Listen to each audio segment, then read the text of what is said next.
course. Remember to stay hydrated.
Hello, hello. Sorry I'm a little late. I realized last second that I needed to submit something for work.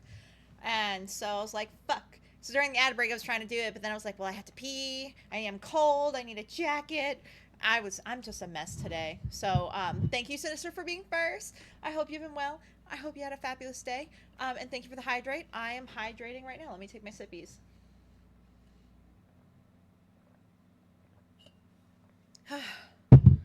I'm feeling hybrid.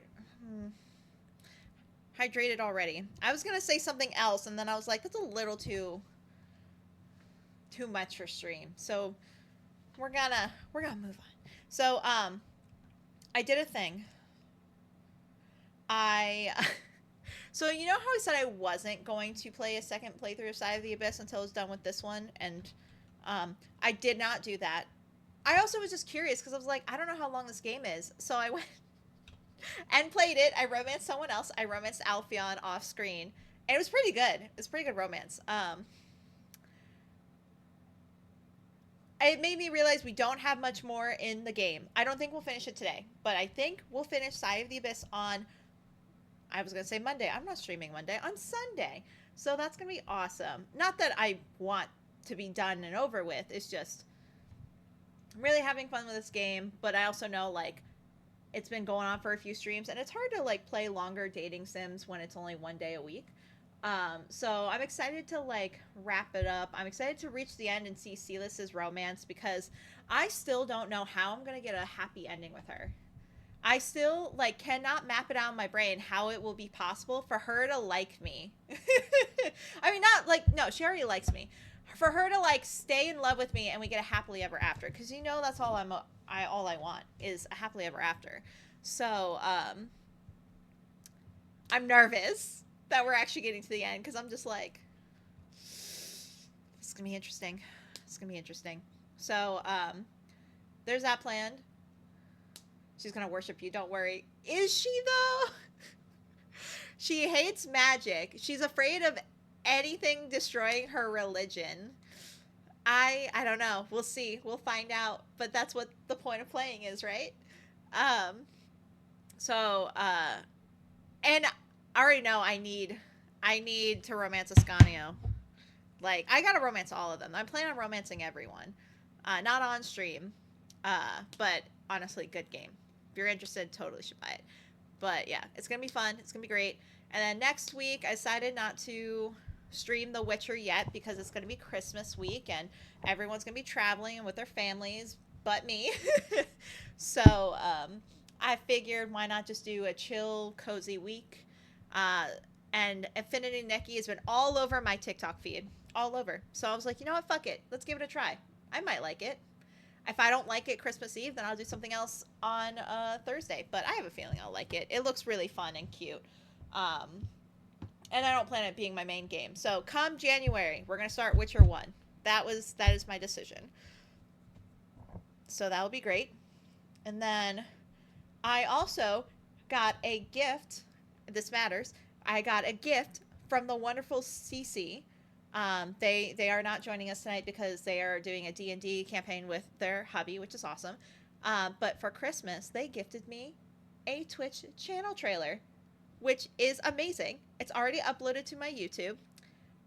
Yes, Leatrice, it's not on Twitch yet. Yes, that's because Twitch takes an hour and a day to fucking process videos. So it's still processing. I uploaded it like an hour ago and it's still processing. So next time you look at my page, you should be able to see a very cute, very fun, way better editing than I could ever do channel trailer video. But if you don't want to wait, it's on my YouTube page and I will link it in my Discord. Stop it, Lou. After stream, in case anyone wants to watch. But that again, it was made by Cece, C Critters. If you don't know who the fuck I'm talking about, they're taking a break from streaming, but they want to come back. So I'm hoping a 2025 comeback for Cece. But of course, they got to do them. So shout out to Cece. I'm actually gonna. Let me actually. Cece's gonna be like, "Why the fuck did you give me a shout out when I'm on hiatus?" But like, I need to give my bestie a shout out for making the trailer. So, if I can type, I can't type. So yeah, we're giving that to Sea Critters. They're on hiatus, but for those watching the VOD later, 1000% should check them out for when they come back, and check out their cool editing skills. So yeah, they made my channel trailer. I'm excited to upload it to Twitch once Twitch stops processing, but it's on YouTube. It's fabulous. I'm going to post the link in my Discord. I'll post it to my socials. And it's great. I actually know what I realized I didn't do? Post that I'm live to my socials. So let me do that real quick before we get started. What am I doing? Lua. I'm being distracted because Lua's on my desk trying to paw at my monitor, and I'm just like, please stop. Please. Okay. Let me copy paste. Lua, I will kick you off this desk if you don't stop. She's looking at me like, but mom, and I'm like, I don't give a crap. I love you, but you are not gonna destroy my almost $400 monitor.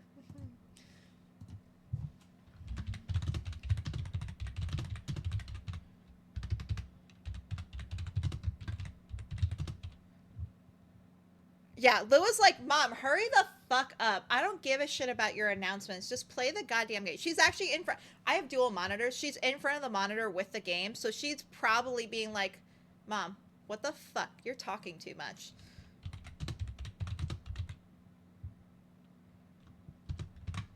So, yeah. I love her to bits, but she's killing me, that girl. That kitty. Alright, posted there. Posted there. And then I'm still trying to figure out how to give this livebot settings to access my announcements so it can just put announce me in announcements, but it's not doing that. So let me just ping everyone awkwardly way after the fact. I hate doing a double ping, but I'm like, well, doesn't hurt.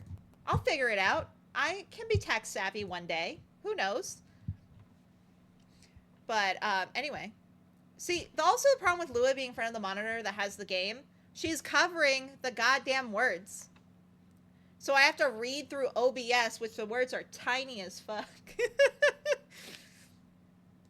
Instead of the monitor, because she's just sitting in front of it. Actually, I should take a picture so you all can see how cute she is. Ignore how cluttered my desk is. Ignore it. Don't look. Alright, let me post this in the Discord. Of course she moves, but thank God I was able to take the photo.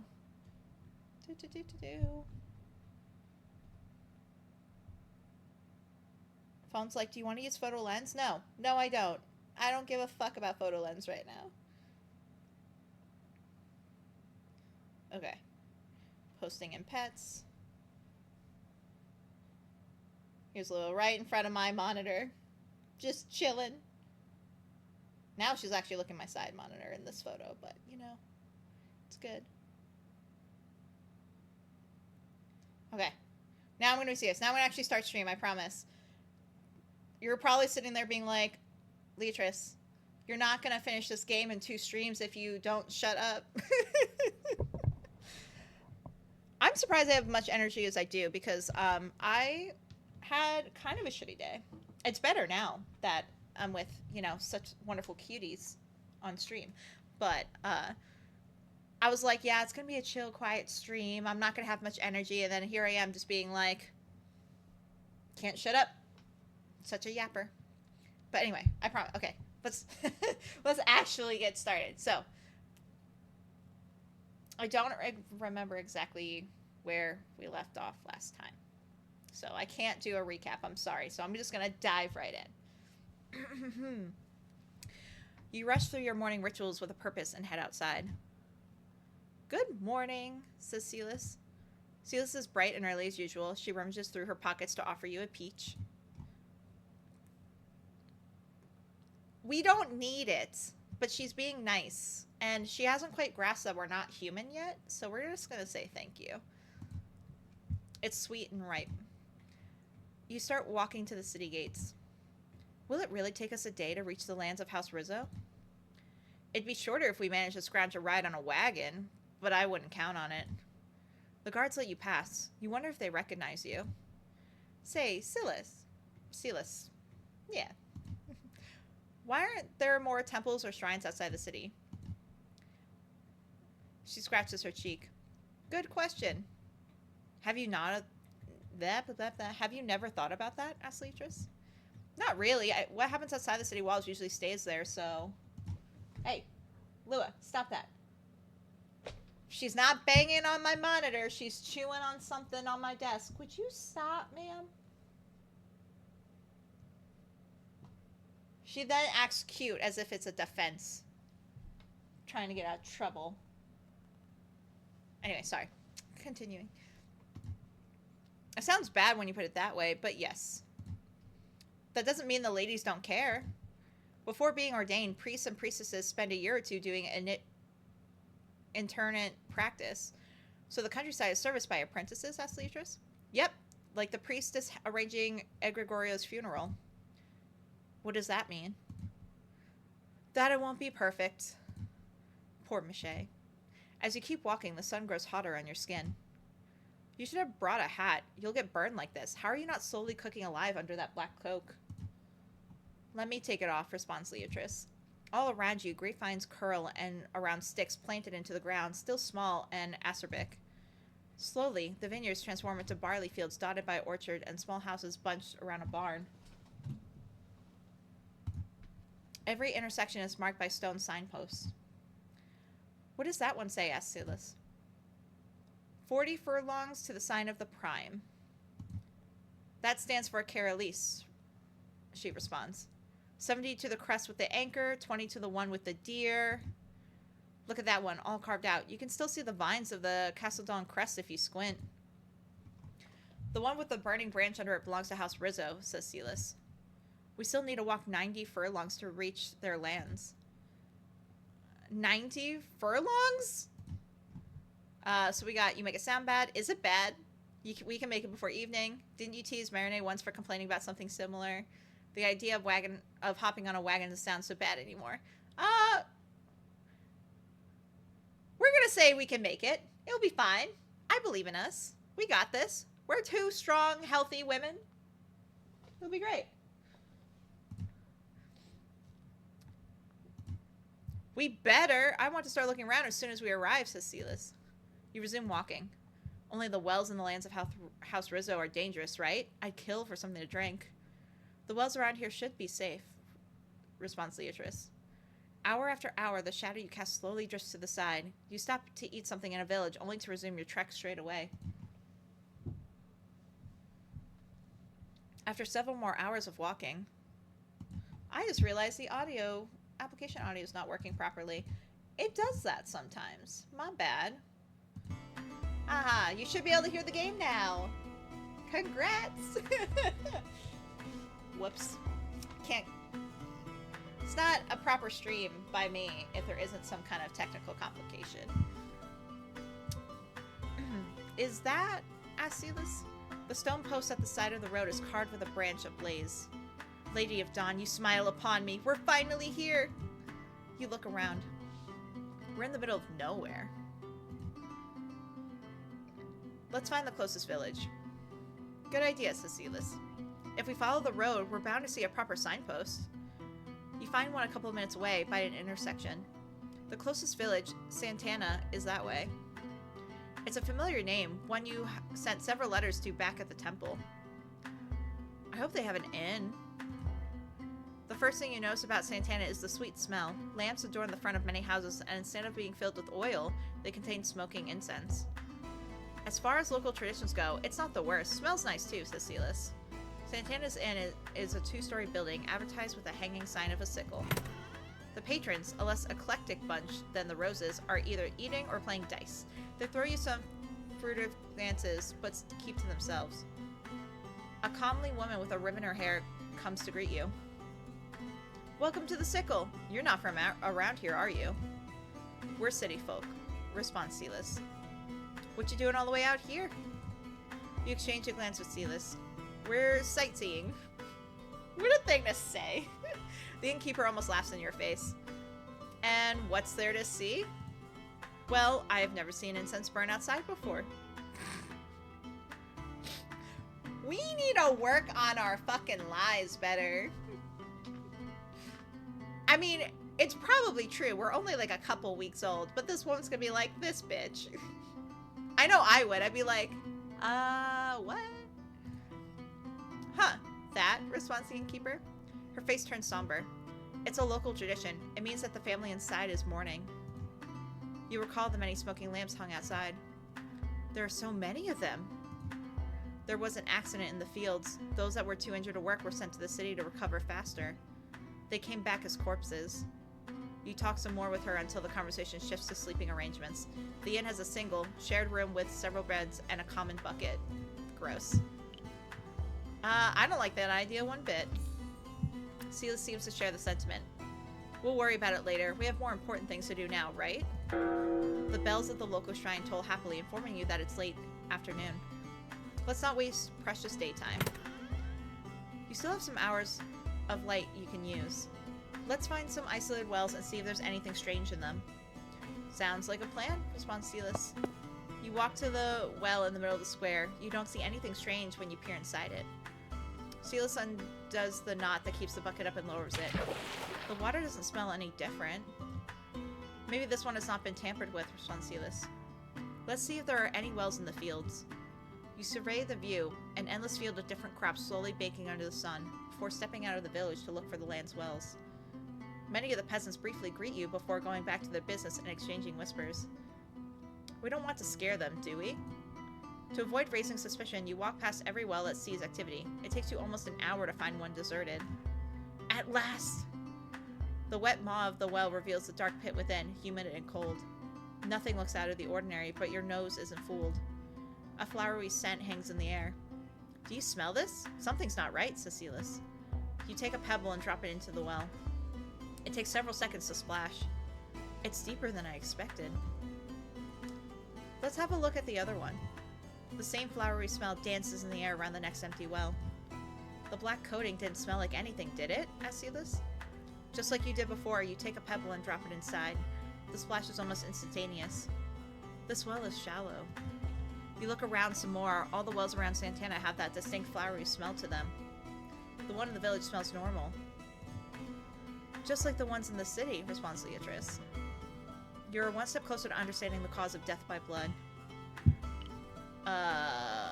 We can't enthrall, but we can be physical or do shadows. We're gonna do shadows, because I'm not going down there.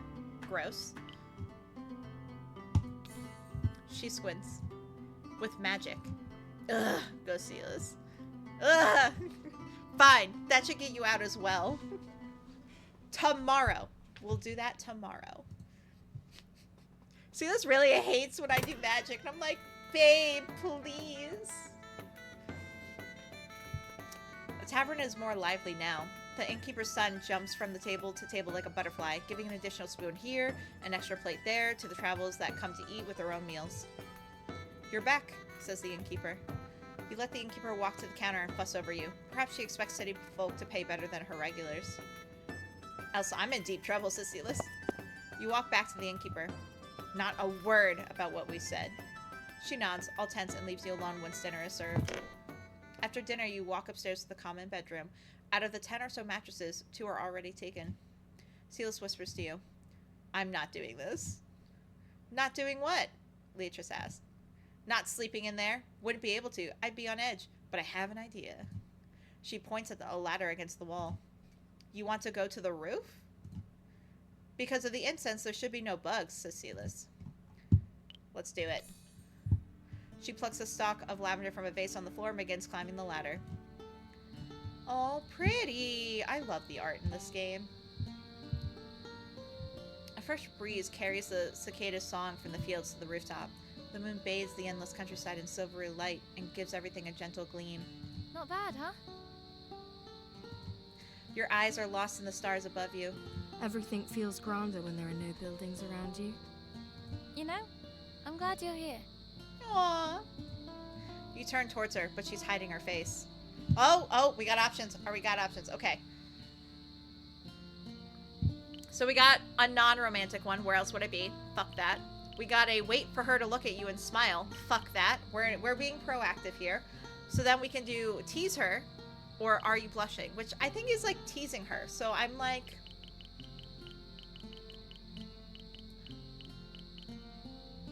what is the difference? Let's actually, hold on. Let's save. In case I don't like it. So let's do the in brackets tease her when we don't know what that means. What would I do without you? Aw, that's a cute one. I'm afraid to say I've been pretty useless so far. I only defended you once. Against that group of ruffians, remember? I remember. That's not what I meant. I wish I had the words to say something nice right now. Like poetry. She's so cute. Something about the stars. Now I can see them in your eyes. Perfect. Perfect. I don't care if it's basic. You can come closer, you know. Yes, give me cuddles and a kiss. She leans over you, and what she said about your eyes is true for hers as well. They gleam with starlight, just like her flushed cheeks do, just like the lips she's biting, unsure of how to proceed. It looks like you're about to say something. She shakes her head and then scuttles closer, enough that you can feel the warmth of her skin, then rests her head on your shoulder. Aww. I can do this, right? Babe, you can do anything. You have full access. VIP right there. Yeah. Feels natural to whisper, to wrap your feelings in secret words. It's nice. When your eyes fall on her face, you realize she's looking at you and not at the night sky. Thank you. I'm bad at this. Bad at silence. You don't mind, I hope. I don't. Okay. So we got, I like your voice and I like what you tell me. And there's no heart to indicate it's a romance option, so I guess it doesn't really matter which one we choose. I do like her voice. I like the voice actress. If we're getting like super literal. But there's also, I like what you tell me. And I feel like that's important because with Marinette and Sylas, like when they fight, Marinette hates whatever Sylas has to say. And I think Sylas does get self-conscious from that. I'm also totally projecting onto these characters. I'm putting so much lore and backstory. So, like, I feel like Sylas would appreciate this over something superficial. I hope. I'm praying. So we're going to try this. Oh, thanks. Oh, okay. Have you noticed that some stars shine brighter than others? I think sailors use them to navigate. They do. And they all have weird names. Do you think there's one with my name? Maybe. What would a Sylas star look like? I don't know. But I would like for it to be the brightest when dawn comes. Aw. Her breath is shaky. What would a U star look like?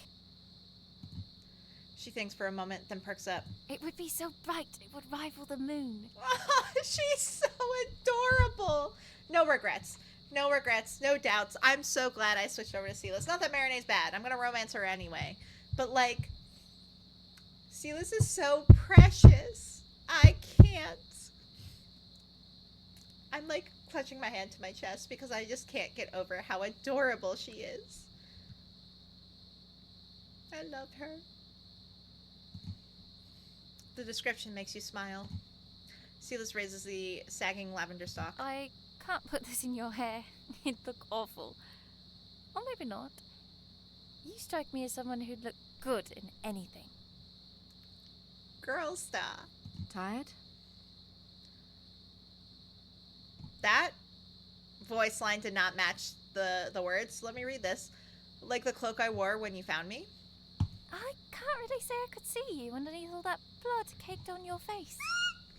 That's so funny. She covers a yawn with her hand. Tired? There we go.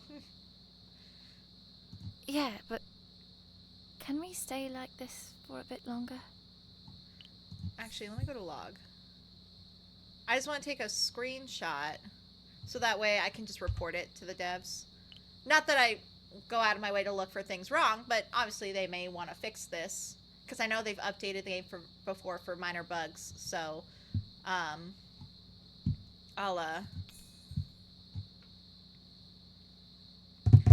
will keep that in mind so I can let them know. For as long as you like. She nuzzles into your shoulder. Thanks.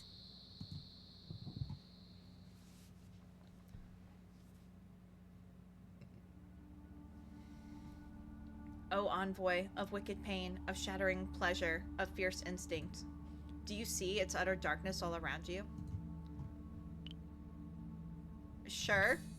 The abyss is within them, cradled to the grave. They bend their knee to the deception of the false sun, yet they should bow to no one but you. Instead of being woken up by the usual bells, a rooster's song reaches your ears, followed by barks and loud cursing. Sylas rubs the sleep away from her eyes and yelps. The lavender didn't work! I always thought it was eucalyptus that gets rid of bugs, not lavender. I could be wrong, though. Her arm is a mosaic of red bites. They bit you through my cloak? Yep. Don't scratch them. But they're so itchy! The sickle doesn't see much activity this early in the morning. It's you and the other guests, 2 couriers. Ugh, I'm 1 second away from ripping my arm out. At least then it won't itch. We have quite the day ahead of ourselves, says Leatrice. We got, will you be alright? Would you prefer to stay here? I hope you're ready for it. Won't it be too much for you? Will you be alright? Yeah, I'm just complaining because it works. Honestly, same. If I'm gonna bitch about something, I'm just gonna bitch to bitch. Why not? It makes me feel better. Gets it off my chest. Does it? Asks Leatrice. I feel a bit less miserable, so yes, responds Sylas. Several people leave the village for the fields. They keep their distance, tipping their hats towards you. You stand out like a sore thumb. We're being avoided. Maybe the peasants are afraid you'll boss them around, or that you work for the patron lord, responds Sylas. They couldn't be more wrong. You leave the village of Santana as well. The roads are well trafficked so early in the morning, and you spot several loaded wagons on the way to Carolise. Let's find a shallow well. Shouldn't be too hard. All we need is patience and pebbles, says Sylas. I wonder if all the infected wells have new buckets. Do you think they, too, get covered in the gunk Lapo found inside that man? The peasants would not drink from something like that. I think we're on to something, responds Sylas. What happens to the old buckets? Does he take them to the manor? I'm gonna say maybe he hides them around. Nature makes quick work of something buried. Want to see if we find anything around the wells, asked Sylas. It wouldn't hurt. Thus your survey begins. Every time you approach a well, Sylas lets a pebble fall into it and gauge how deep it is. And you look around the bushes and grass. This one's too deep. Found anything? I saw a hedgehog. Why do I not get to see the hedgehog? Where is my drawn hedgehog? Just saying. This one might be good. Remember the spot, says Sylas. 4 seconds? This one is one of the deepest. Her voice makes something move in the grass. Look over. You approach it slowly with soft steps. A snake is coiled around wooden remains. Sylas, I found something. What did you? Shit! She quickly stomps on the ground. Lady of Dawn, aid us. Don't bite me, don't bite me, don't bite us. Wow, thinks of herself before thinking of me. Rude, but fair. With a hiss, the snake slithers away. That worked. Snakes get scared when the ground shakes, responds Sylas. You kneel on the ground and observe the wooden fragments. The veins and creases of the planks are much darker than normal.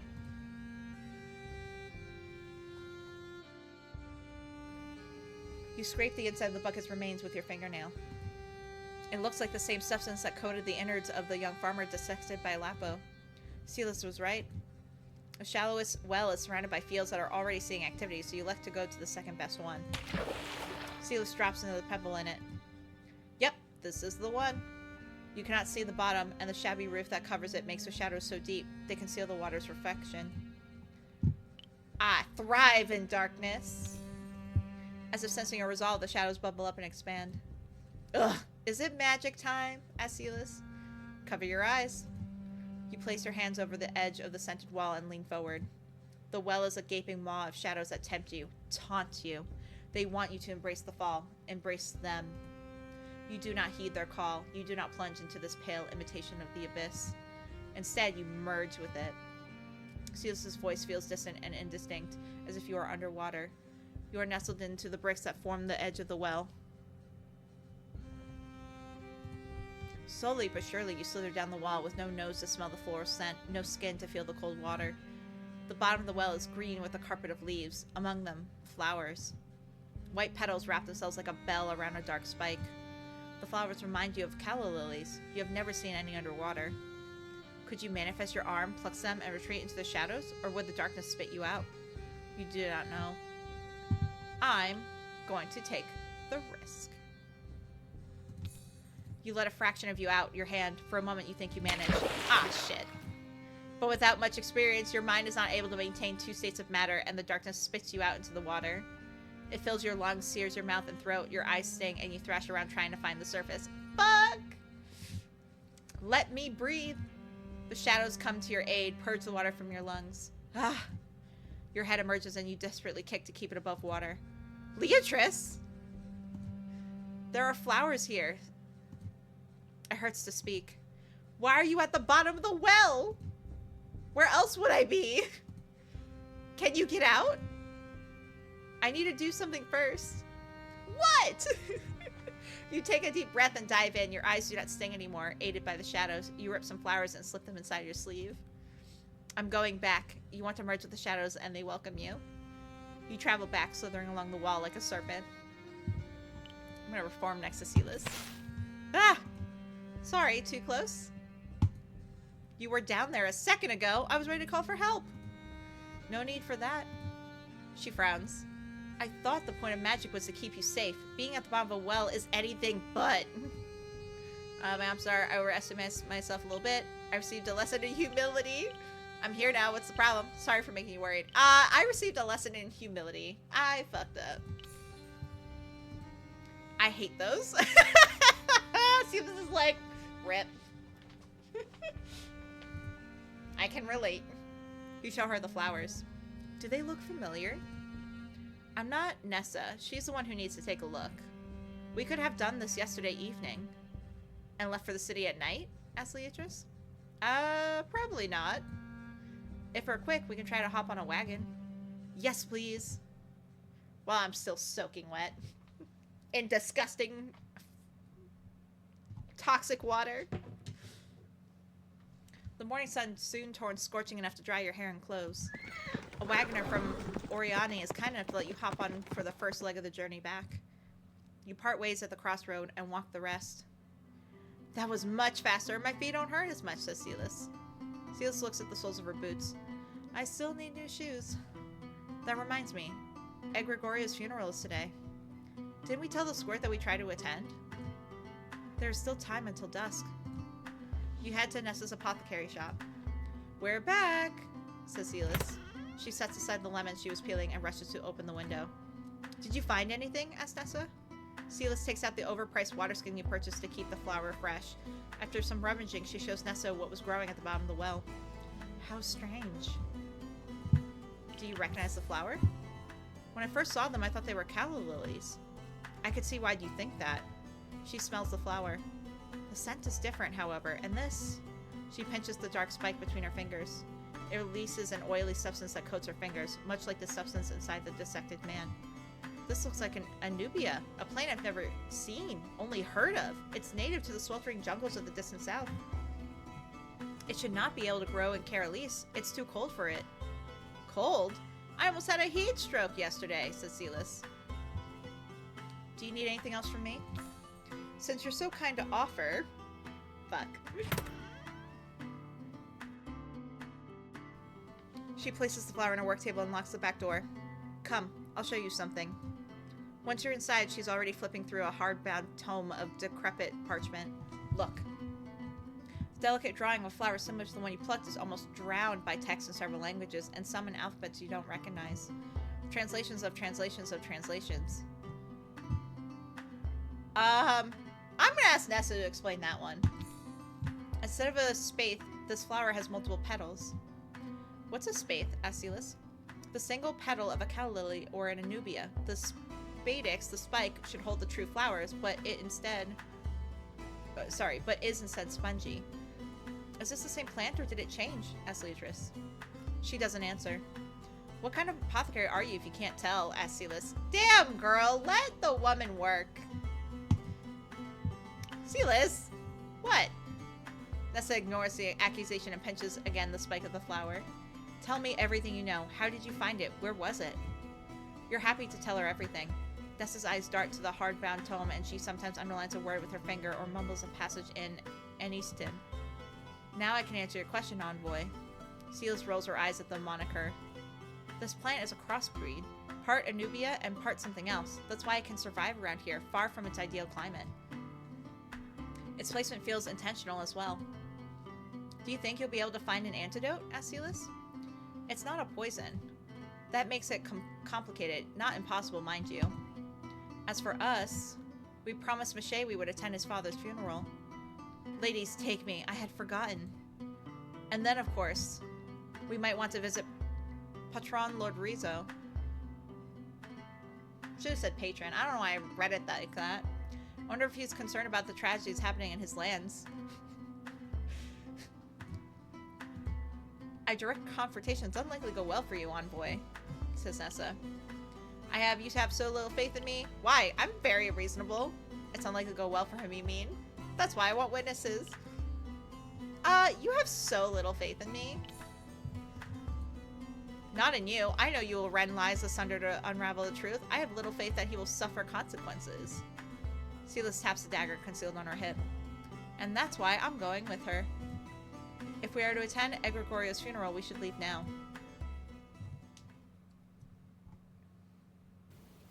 The cemetery behind the Shrine of Dusk is a lush garden of bushes and flowers grown on corpses.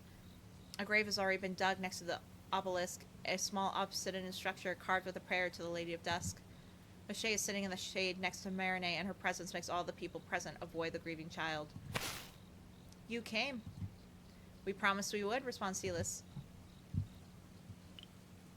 How are you feeling? His shoulders are hunched and his eyes look red and tired. He frowns at you and doesn't answer. Here, this will help. Nessa hands him a vial. What's that? Asks Sylas. A tonic for the nerves. O'Shea is happy to gulp down the concoction. It's sweet, he says. I put some sugar in it. Little bells ring from inside the shrine. It's time, says Marinette. Some of the neighbors file into the shrine and come back holding a stretcher. Egregorio's body is concealed from sight with a cloth. O'Shea, who has been remarkably collected until this moment, breaks out in sobs. Aww. Among the crowd, someone begins clapping to a rhythm, and soon everybody joins as well. One voice rises in song. I'm not singing, just so you're aware. When darkness falls, she guides us home, says the priestess. Lady of the stars above, everyone responds. Clad in the habit of dusk, the tall priestess wears a mourning veil of her own. She follows the stretcher, clapping as well. So heed her call, stand. The lyrics die on her lips. Her eyes are locked with yours. When her lips move, her voice is drowned by the clapping, but you recognize what she said. She called your name. Someone from the crowd grumbles, and she pushes her shock aside. So heed her call, stand proud and tall. Lady of the stars above. The song is filled with hope. The chorus, unfamiliar to you, states that the Lady of Dusk has already embraced Egregorio and has judged him worthy of the heavens. When the man's body is lowered to the ground and the earth is shoveled on the thin shawl that conceals him, something inside you twists. You look away from death, from the corpse being swallowed by the soil, to focus on life. A child he left behind. The people who knew him. The priestess that so beautifully sang about his ascension to the heavens. Avoiding your gaze, the priestess walks over to the child and offers him a small pouch. Your father will rest under the shade of hundreds of flowers.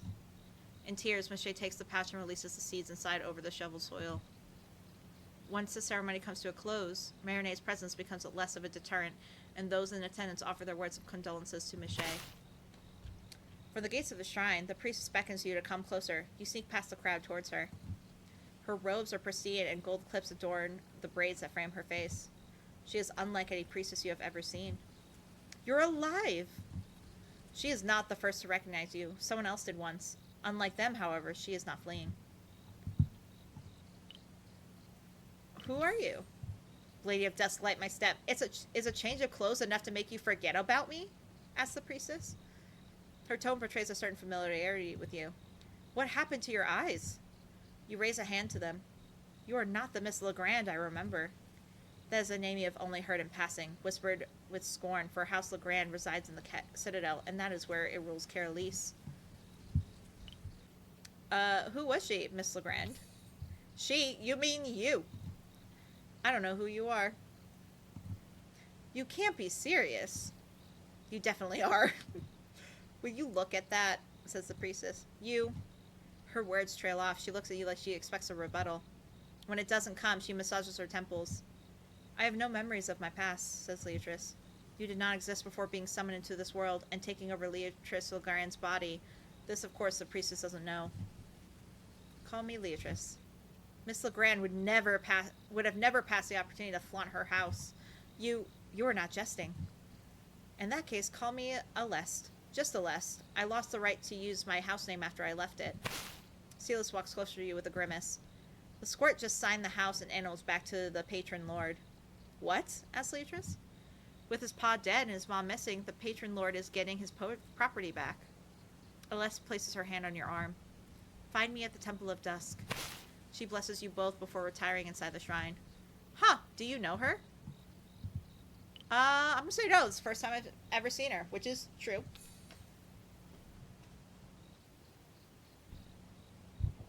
She was very forward then. Leatrice, is everything alright? Asked Marinette. The ride back is silent and cramped. Miche, exhausted after all that crying, falls asleep. As for you... I'm gonna think back on Aleste, because who the fuck is she? She was so quick to accept you had lost your memories. Is your behavior so different from the original Leatrice? You dismount the carriage by the city gates. What are you going to do now? Asked Sylas. Miche and I will go back with Nessa, says Marinette. Her eyes burn with curiosity. She will tell me about what you have accomplished. As for you, if you truly intend to go back to Santana tomorrow, I believe you should rest. And rest you will. Someone knocks on your door, rousing you from your slumber. You awake? Asked Sylas. Your room is still plunged in darkness. Nessa arranged for a carriage at dawn. You sit up in bed. Give me a minute. Sylas' stomach grumbles on the way to the gates. The windows of the bakeries you pass give off light, but the businesses are closed. The carriage ride is much quicker than a journey on foot. You reach Santana as the sun tinges the sky in orange and pink hues. After a modest breakfast in the inn, you are ready to visit the Lord's Manor. House Rizza's villa is the only walled building in Santana. Marble reliefs of a burning branch, the crest of the house, flank both sides of the gate. The people in the courtyard are either gathered around some caged hens or amiably chatting with the lone guard. I'm not sure you want to take a frontal approach, if you know what I mean. I'm just gonna head inside the courtyard. Fuck it. Sylas grimaces but doesn't protest when you enter the courtyard. The guard tips his hat towards the peasants and comes running towards you. Miss, I hope you're having a fine morning. The patron lord didn't inform me he had a guest coming. We're gonna enthrall him. Your power slams into the mind of the guard, who staggers back. I don't know. He could be having breakfast, or he could already be in the gardens. Probably the latter. What's he doing there? Asked Sylas. I don't know. I am not allowed there. You exchange a knowing look with Sylas. Something is definitely amiss.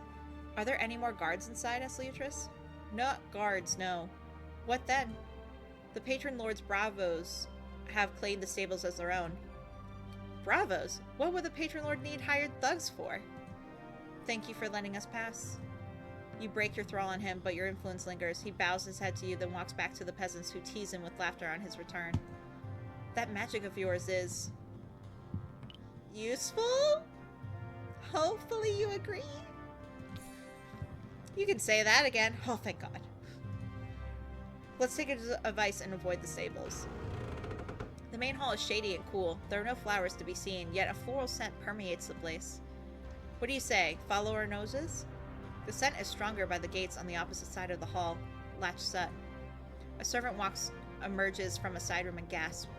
Miss! Are you here for? An audience with the patron lord, responds Leatrice. She gestures towards the chairs on the side. Take a seat. He will be with you shortly. You do so, and when she leaves, give me 1 minute and I'll open those gates for you without a sound. Sylas takes out a long tool from her vest and begins working the latch. Hot. The gates crack open after a minute of her miracle work. Ugh, even hotter. Hurry!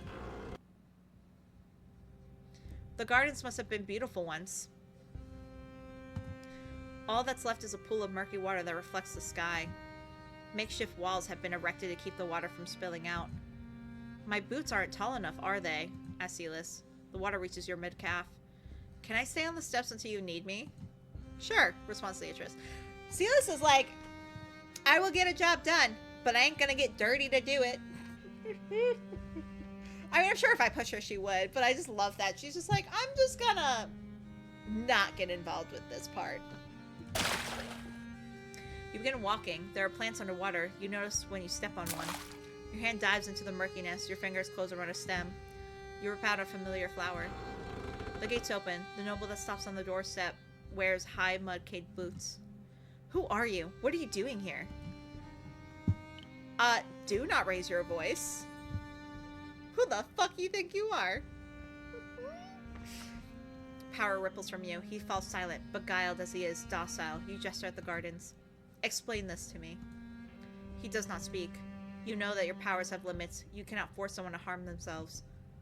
Ah, shit. I don't have enough. When the cleaver falls, it's time for the scalpel. What does that mean? You cannot shatter his free will, not when he believes talking is a matter of life and death. What you can do is manipulate him into seeing your solution as reasonable. Do you think that replacing the buckets and the wells is enough? They can still be found. I could easily pluck the flowers here and compare them with those that have tainted the water sources.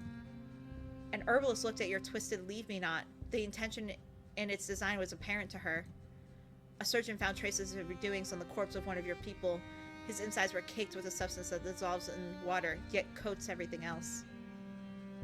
We've got you all figured out, says Sylas.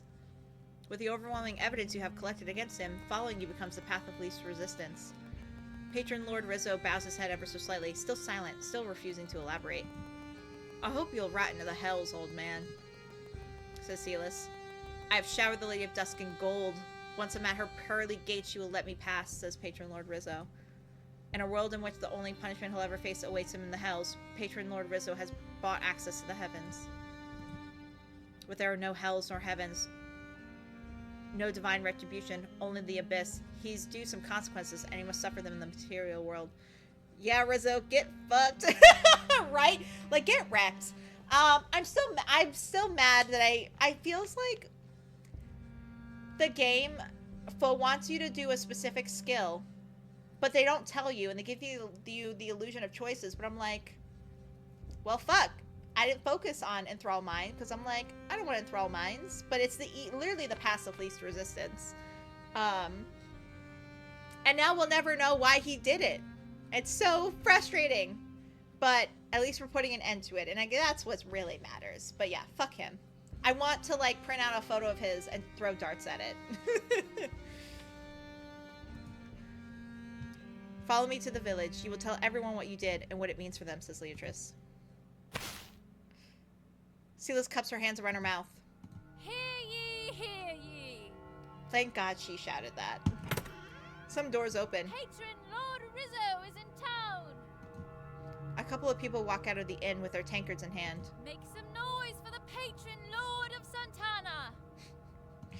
Make some noise? His What voice! is this? A festival? He's grody. Not only is he, like, gross and a horrible person, his voice sounds weird. Enough people open their windows and doors to see their liege in his caked boots. It's your turn now. He clears his throat. My dearest, I bear cringe. terrible news. The two envoys from the city just confirmed my fears. A poison has been growing in your wells. Sylas looks ready to murder him. The recent losses Santana has experienced can be traced back to this poison. Once you drink it, it becomes as needed us He sounds here. like Tim the Wizard from Monty Python, Ella. Ah, shit, you're right. It's been a while. So I didn't make the connection. That's crazy. You're not wrong though. I can see it. Murmurs come for the people gathered around. Those that left for the city could not consume the cursed water. Thus the odious poison The killed odious them poison. from the inside. Blech. My exalted lord, what now? What of us? Fawning woman. I love the names of these NPCs sometimes. My attempts to make an antidote have not been successful. Liar, liar, But these pants on mentors fire. here, they speak for an apothecary that has taken pity on us all. Mm-hmm. Don't make that face.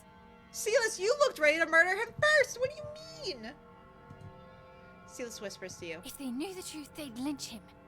As they should. We need him alive, so Nessa can know exactly how he made those abominations. Ugh. What an actor he is. He assuages their fears and even suggests for them to progressively drink less from the poisoned wells and drink more from those that are safe. Once you're back in the villa, he returns his malevolent eyes on you. You might have saved face here and now, but your judgment will come.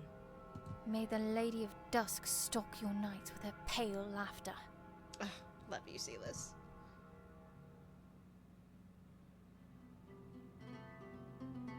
Ever since you escorted patron Lord Rizzo to Nessa's apothecary shop, she has been consulting with him in several ancient tomes. I can't believe you managed to cultivate an aberrant trait with such success, says Nessa. Yes, responds patron Lord. I'm just gonna say Rizzo. I'm not saying his full title, because fuck this guy. The Lord is not as talkative as he was back in Santana, but he is collaborating. The antidote will take me some nights, but knowing how this flower was created will help immensely, says Nessa. Can the peasants wait some nights? Can't you be quicker, asks Sylas? You cannot rush the working of the herbs, responds Nessa. Keep in mind, I also have Mache to take care of, among my other duties. I am dismissed, I take it, asks Rizzo. Nessa looks at you. My lord, I could kill you right here and now. Not until the antidote is ready. Yes, Nessa will write you if she needs your expertise. Well, fuck that option. I will never choose this third option. Fuck that shit.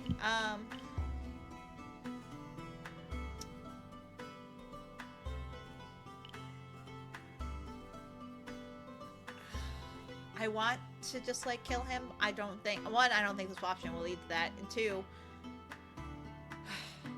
don't think it'll help the situation. I gotta keep a level head. So, not until the antidote is ready. Stay around the city. He clicks his tongue. We know what you're going to do, Nessa, but what about us? What about you? You did your job, said Nessa. You saved them. Not yet, responds Leatrice. It is paramount that the people stop drinking the poisoned water, slowly, over a period of time. The wells need to be purged of the flowers. But that is not your job. Leave the antidote in my hands and place your faith in the brave people that survived the poison. Before we go, may I have a moment, asked Leatrice? Of course. They will all die, your apprentice said to me, prized like the donkey is for their work, not their being. The Lord grumbles at the verse. She was the one who bribed him with the Anubia flower. Something inside you retches, a part of you that is not you, filled with shame. Nessa's shoulders deflate. She looks almost small. I had my suspicions. Her eyes dart to Sylas. She always claimed she had changed, that she had healed, but some scars are more than skin deep. It's with those puzzling words that she leaves you. One mystery solved, but not all questions answered. There aren't many people in the Temple of Dawn at dusk. The soup kitchen is closed, and those left are singing a prayer to bless the next day. Brother Mattia is among them. You catch his attention, and he is quick to excuse himself. Leatrice, Sylas, it's been some time. We bring good news, brother, says Sylas. The wells in the lands of Rizzo are the source of the poison that kills everyone that leaves. The patron lord was behind it. Luckily, he agreed to help the creation of the antidote. Brother Mattia says something, but his words are lost in darkness. You are nothing, yet everything. You have saved them from the patron lord's folly, spared them from his fury. May their lives be unbridled. In front of you lies the remnant of a soul, ashamed but not afraid, a willing offering for you, for your hunger. It wants to be consumed by you, now that it is left with no ties to the mortal world. And you devour it. Alright, we're gonna enthrall, because, we definitely did not need these physical powers. We should have, like, maxed out Shadow Magic and enthrall, but it's fine. Alright, Leatrice? Asked Sylas. Yes? Do you feel unwell? Asked Brother Mattia. You have never felt better. I'm fine. You were saying. Brother Mattia studies your face for a moment. It's infuriating that Lord Rizzo will not face any consequences for his actions. You share all that happened with Brother Mattia to assuage his fears. Blessed be the day you stepped into this temple. You have done much for the people of Santana and the city. The Solstice Festival will be a grand occasion to celebrate.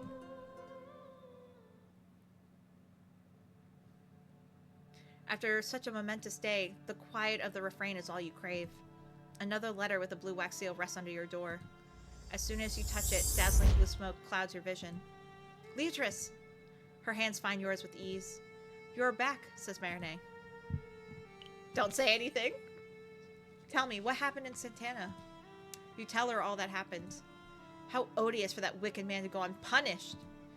Could you not share his heinous actions with the city guard to have him brought to justice? Asked Marinette. Given the story he publicly spun, it'd be my word against his, and I do not have a title or his riches. Not anymore. Do you think he will dare harm his people again? Asked Marinette. Not if he values his life. While I can't say I disagree with the sentiment, her words trail off. What's wrong? Justice, as depicted outside of the courtrooms, is blind, with a scale in one hand and a sword in the other. Yet it seems to me she is anything but. How can I insist he be brought to justice if he will look at her brazenly and be declared innocent on account of his lineage? Marinette wants to know every little detail and asks you more questions. You made me feel as if I were with you. Thank you. Don't thank me for causing you distress, said Leatrice. A small smile curls her lips. I thank you for unveiling once again how callous and hypocritical I am. That's harsh, don't you think? Yet true. I wanted you to share with me wonderful news so that we could celebrate with the most exquisite treat. What would you call me, if not callous? How could I expect wonderful news from such a loathsome situation? Her abyss boils with disdain, thick and glossy like trickle. A celebration would be in poor taste, I agree, but truth be told, I could use a distraction. You're far too kind to me, says Marinette. She walks over to a column and pulls, seemingly out of nothing, a golden tray and some cups. Behold, the dried leaves that the people of Gangara brew in their traditional drink. It took me considerable effort to procure them, and quite some coin, which I now regret wasting. It's not wasted if we're going to enjoy it, says Leatrice. The dried leaves carry a pleasant scent, rich and robust. The drink is best enjoyed warm, like a tisane. Whatever enthusiasm she held for leaves has been shattered by her disgust. It seems she needs a distraction just as much as you do. Does the drink have a name? She places a strainer over the cups and fills it with a handful of dried leaves. Yes, it's called cha in Gangari. Scalding water pours from her outstretched hand. You breathe in the aroma, dark and smoky. Gangara is such a faraway land that I only know its name, says Leatrice. In truth, On the distant horizon of her magical quarters, the flames that lick at the sky erupt in a wave of heat. I only know a little of Gangara myself. She dismisses the distant flames with a glare, and they slither back to the horizon. This drink must have been enjoyed by my parents and their parents and so on for generations. Her eyes fall in the pouch of fragrant dried leaves. I wonder how they used to prepare it. Without magic, I reckon. Hers is a whisper. Take a sip. You remove the strainer and carefully place it on the tray. The hot water scorches your lips, yet the flavor is new and wonderful. It's delicious. You cherish your time with Marinette and enjoy the treasure she decided to share with you. Once you're back in your room, you notice you have trouble sleeping. Might it be because of the cha? And with that, we have ads starting any second, so I am going to BRB for a few minutes. And then we will be back. Use this time to stretch, get water, get a snack. I love you. I will miss you. And I will see you soon.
back. I missed you. I hope you had a good break. Got into another fight with Lua. We're good. We made up. It's fine. Alright, let us continue. The truth of darkness demands no worship. All its gloomy splendor asks for is to be invited. What of the falsehood of the goddess, then? Asked Leatrice. You receive an answer, but not from the abyss. The rays of the false sun are sharp like daggers. Deep they burrow under stone and tears, where lies are exchanged with a venom-filled kiss. The bells chime that I can't read. The bell chimes that open your eyes are cheerful like a bird's song. Of course, the Solstice Festival begins today. I am looking forward to the celebrations. Your breath catches for a moment. The abyss will not stop you, but it does not agree with you either. More bells happily chirp all around you as you dress and leave your room. The door to Ascanio's study is always closed. You occasionally hear sounds coming from beyond it, or smell something harsh that makes you think of a burned rock. Nothing today, however. Once you cross the gates of the guest house to emerge in the courtyard, Ascanio himself is coming from the opposite direction. His raised hand moves with the grace of a leaf in the wind, and you notice moments later the massive clay jar behind him kept afloat by his magic. Good morning. He slides a small envelope from his bracer and hands it to you. It bears a blue seal, Marinese. For you. Thank you. Wish him a pleasant day and leave the refrain. I'm not going to bother him about that thing for now. He will not escape me when I try and romance him privately. Oh, actually I clicked it by accident. Never mind. I bothered him anyway. A delicate fanning of his fingers draws the jar closer. Water infused with volcanic ash. It came all the way from Oriani. And you need it to extract sulfur from. Together with salt, they form the base of alchemy. With the sea so close, you can imagine one is harder to procure than the other. Is that what you do in your study? It's one of the many steps required by the great work, yes. He clenches his fist and the jar touches the ground. With the final being scoring gold, one might say, by perfecting oneself. A smirk plays on his lips. Satisfy my curiosity. What is it that you do every day? Asks Ascanio. That's none of your dang business. I'm kidding. I read for the Temple of Dawn, of course. Nothing exciting as alchemy, I'm afraid. What's it to you? It's private. Nothing as exciting. His eyebrow arches. Yes, I am thrilled to spend the entire day waiting for the sulfur to separate. More bells erupt in song all over the city, drowning every other sound for a moment. It begins. I have heard mages have a part to play in the festival. The Everlasting Prime is one of Hall's many contributions to the city. I tell you more, but I am no minstrel, and I would not wish to spoil the surprise. Will you join the other mages for the Everlasting Prime? Asked Leatrice. I would rather enjoy it from the ground, or the belfry. With you, perhaps? As soon as the words leaves his lips, the smile drains from his face and his eyes widen in surprise. In a I can't read it because I'm so shocked. In a widower's fear. Fuck. This is why you want to ask him what was in the jar. I want to say yes so badly, but no. His knuckles turn pale and the jar lifts itself from the ground, ready to follow him. I will see you around. And just like that, he flees from you. What? Bitch didn't even give me a chance to answer. Marine's flowy script embellishes the back of the envelope Ascanio left with you. It reads, My friend, it would please me to be your escape from the city's upcoming drunken frenzy. Right, she won't be attending the festival. You fold the letter in your belt for safekeeping. Once she sees you approach, Sylas begins to loudly hum the tune played by the bells. Good morning. Sylas makes a twirl right as the bells stop. Morning! This is your first solstice, isn't it? Asked Sylas. She is almost vibrating with excitement. As your bodyguard, I must prepare you for the 5 days ahead of you. So, number 1, if someone tries to rope you into attending a treble choir, that means there are going to be children singing, and it is always terrible. Avoid treble choirs. Got it, says Leatrice. 2, you'll definitely want to see how Theriac is made, since it only happens during the festival. Will Nessa be there? Asked Leatrice. She's not the only apothecary in the city, but yeah, probably. I wonder if the squirt will be with her. Which reminds me, the temples pay minstrels to play in the streets during the celebrations, so don't feel bad about not giving them anything. That was 3, right? asked Sylas.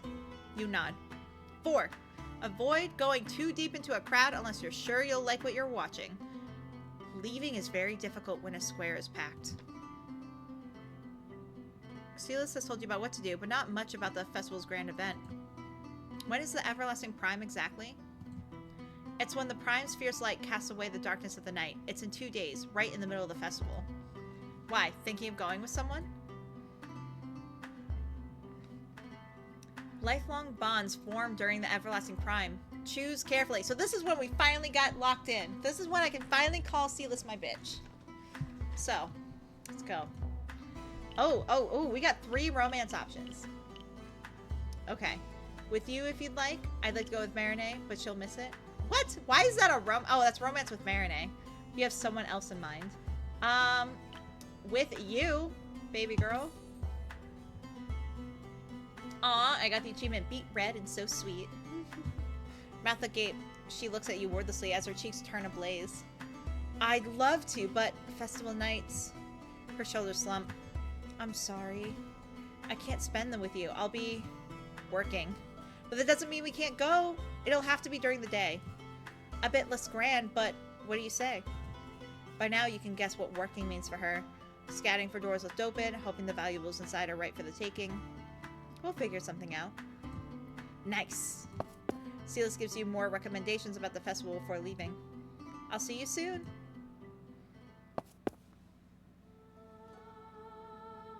The Temple of Dawn is deserted, save for a couple of children playing on the stairs. Leatrice? Asked Brother Mattia.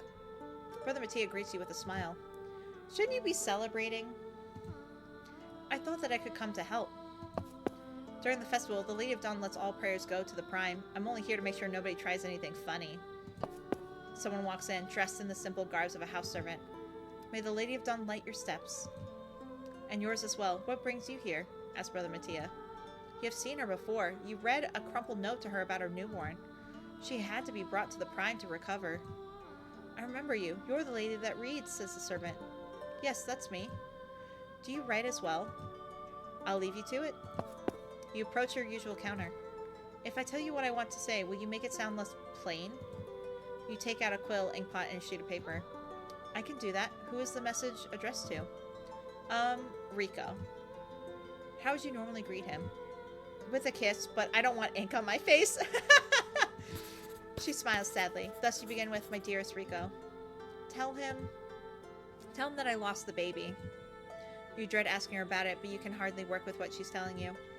Do you want me to tell him about the crumpled... No need. Tell him it was still a stillbirth. Why are you denying him the truth, but it wasn't? I'd say, why are you denying him the truth? He wouldn't understand, says the servant. The abyss within her splits open, and from the gaping wound spills out the grief she has managed to suppress until now. I'm sorry. Don't be. You have no reason to apologize, says Leatrice. I thought I could outrun it. I was doing so much better, and then the city sings for the patron of mothers, which I'll never be. You were, and you still are a mother, responds Leatrice. Comfort her with the words of the goddess. Your child, who has been embraced by dusk, is now being watched over by the Prime, and doted on by dawn in the heavens. Your words give her a measure of comfort, lies though they are. Ripped from this world right as it came into being, the newborn soul joined the abyss. You let the woman mourn and grieve and cry as much as she needs by offering her rags to blow her nose or a reassuring touch on the shoulder. The letter you were supposed to write lies abandoned on the counter. I should get back to it. Of course. You smile at her, silently asking for her name. Michaela. You help embellish her retelling of her fortnight with the Prime. Once the ink is dry, you roll out the paper so that it appears like parchment. Here you are. Thank you. Now to find a courier. She appears exhausted, yet she clutches the letter like a treasure. Thank you again, Leatrice. May the Lady of Dawn protect you.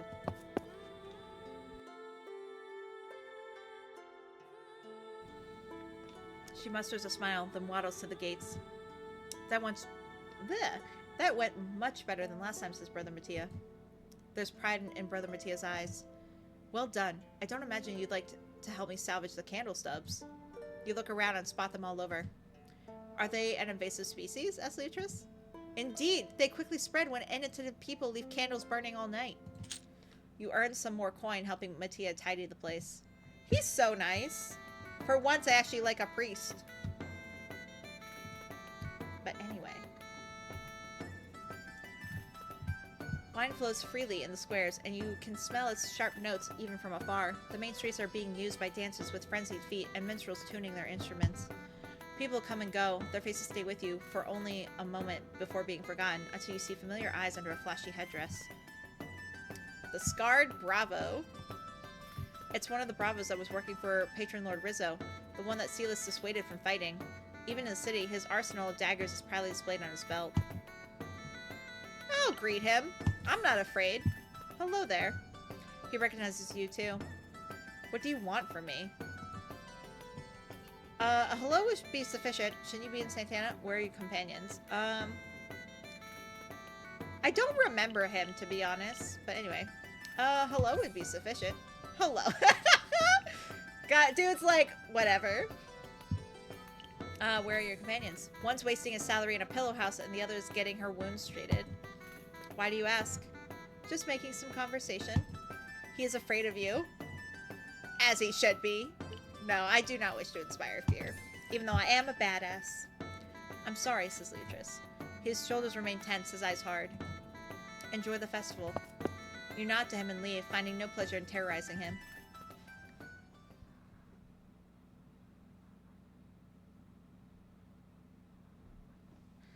As your mind drifts to sleep, you wonder what treasures the festival will reveal to you.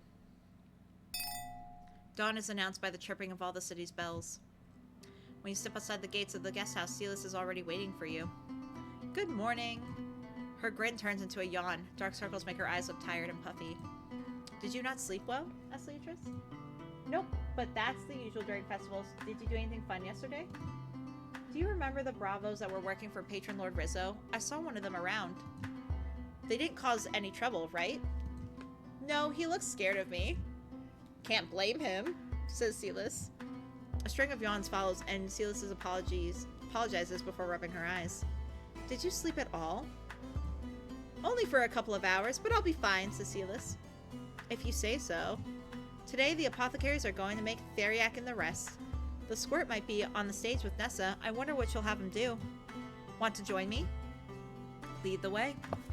Several people spill into the streets from the squares all around. Commoners and merchants mingle together with Javadians, Anistans, and Somthians.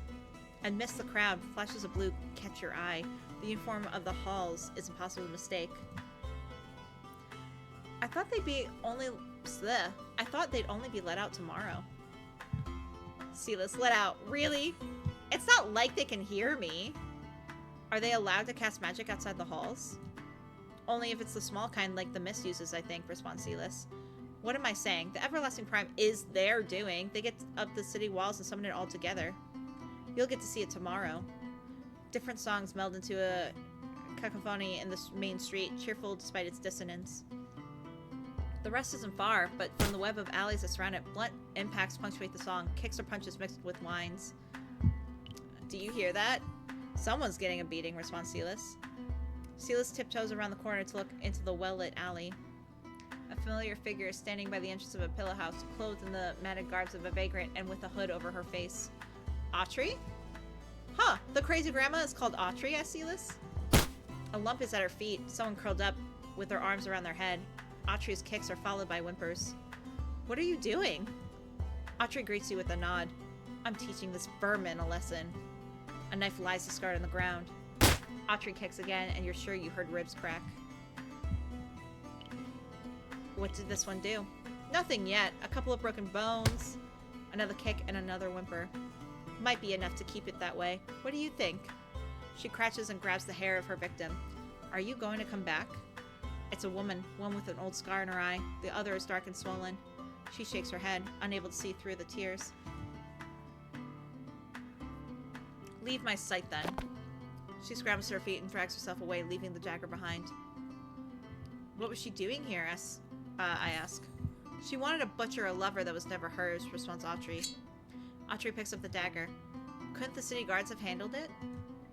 They would have probably caught her once the deed was done, responds Sylas. The gates of the pillow house open suddenly. A small crowd is gathered beyond it, around a weeping woman. Autrey hides the dagger from sight. She's gone now. Amidst the stabs, you hear broken words of thanks. Will she come back? Asks the woman. Maybe. She won't get to keep her life as she does, responds Autrey. May the ladies bless you, says the abbess.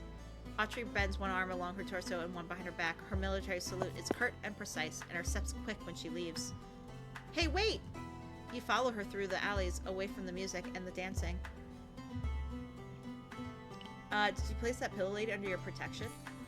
That's right, responds Autrey. Just like she marked you with her blood, she must have marked her. You know what? The city guard should have more crazy grandmas like you join their ranks, says Sylas. I love Autrey being called a crazy grandma when if she lets her like body heal, she'd probably look the same age as us. But whatever. If I ever reach 50 summers, I too will get a hood and start terrorizing scumbags, says Sylas. Wouldn't it be more effective to make the guards do their job? Why wait until then? Start now? What do you mean if you ever reach 50? I'll join you. Yeah, Sylas, you and me. Heroes. Vagrants. What's the proper word? I'm trying to think of another word. Vigilantes. There we go. I'll join you. With a smile, Autrey takes a step back and melds with the shadows. Wait, where did she go? Asked Sylas. There are so many people that need a beating. She couldn't stay and chat. That's too bad, says Sylas. What were we doing again? Right, we were going to the rest. It's right around the corner. A makeshift stage has been erected in Autry's rest. All the people behind the stable are clad in the black doublet of artisans and merchants. I see the squirt. He's next to Nessa. They've already started preparing the miraculous concoction. A respectable crowd observes from below as a cartographer proudly announces the quality of the soil he procured and drops a handful in an elaborate vase. There is soil in Theriac? Not just any. It comes from a specific island, responds Sylas. The most bizarre ingredients are first presented to the crowd and then carefully poured into that little vase of horror. Viper's flesh, bitumen, linen bandages stained with the blood of 4 generations. Ew! Grody. Everything is generously soaked in poppy milk. Nessa's ingredients are less outlandish, grinded petals, roots, and juices. She hands each one to Michelle. Red rose petals! He climbs a stool and drops them into the ceramic vase. I'm surprised they let him join, says Leatrice. Why? He's really well behaved. After the ceremony is done, the vase is sealed shut and a date is stamped on it, 40 years in the future. Does Theriac really need to ferment that long? Yep, all those ingredients are going to turn into the dark syrup Nessa gave us. A priestess blesses the vase, and after a prayer to the prime, the stage empties itself. This is my favorite part, says Sylas. Before your eyes, the empty stage comes to life. Poles with long flowy drapes are pulled up from the ground, and the rhythmic chiming of little bells makes the crowd clap. Wasn't that a snooze? Louder, everyone, or my mates will never wake up, says the performer. A string of actors get introduced on stage, each with their own extravagant mask and garish costume. The scenes of their play are loosely strung together. Comedy, tragedy, song. Their performance is as chaotic as it is fun. I think I'd be good at being an acrobat, says Sylas. The character of a masked dame slaps her servant, who tumbles and rolls and almost reaches the edge of the stage before winking at the crowd. When it comes to the falling part, at least, it takes a lot of practice to fall right without hurting yourself. Are you speaking from experience? Yep, the Lady of Dawn has blessed me with plenty of luck, enough to make me learn. Daring acrobatics and songs end the play. The crowd erupts and cheers, and you join them, and you join in by clapping. A priestess walks to the center stage with the performers, while the performers begin packing up their props. And now, a sermon by the right hand of the prime. Do you feel like a sermon? Absolutely not. Yeah, they're not really for me. What do you need to use 100 words for something that can be said in 5? Asked Sylas. Crowd thins while the stage is being prepared. There shouldn't be many people in the harbor during the festival. Want to come with me? What do you need to do there? Asked Leatrice. I'm this close to getting Kat to follow me home. Want to, She pinches her sleeve between her fingers. Never mind. She's looking at your arm. You interlock it with hers. Ah, you read my mind, says Sylas. Happiness makes her eyes gleam. Let's go. Oh my god, Sylas is a cat lady. I love her. Be still, my beating heart. The pungent odor of brine, fish, and sweat welcomes you to the harbor. There are no decorations at all here, no drapes. If the sailors want to see them that badly, they're only a short walk away. The usual anglers baking the sun are gone, enjoying the festivities, no doubt. You follow the shadows of the people around, but none dance, thanks to you. You even spot Bastion in the distance, mediating an argument between two Thean merchants. LMAO, being a simp again. You know what, Sinister? Yes. Yes, I am. I am a proud simper. I am a simp. Like, don't even. I've been... Like, come on. Can you blame me? Sylas is pretty. Is strong. Likes cats. What is more... Like, what else can I wish for? Aw, thank you, Sinister. You're adorable. But, oh God, I love being a simp. It's just so nice to, like, to have crushes on someone. Even if they're not real.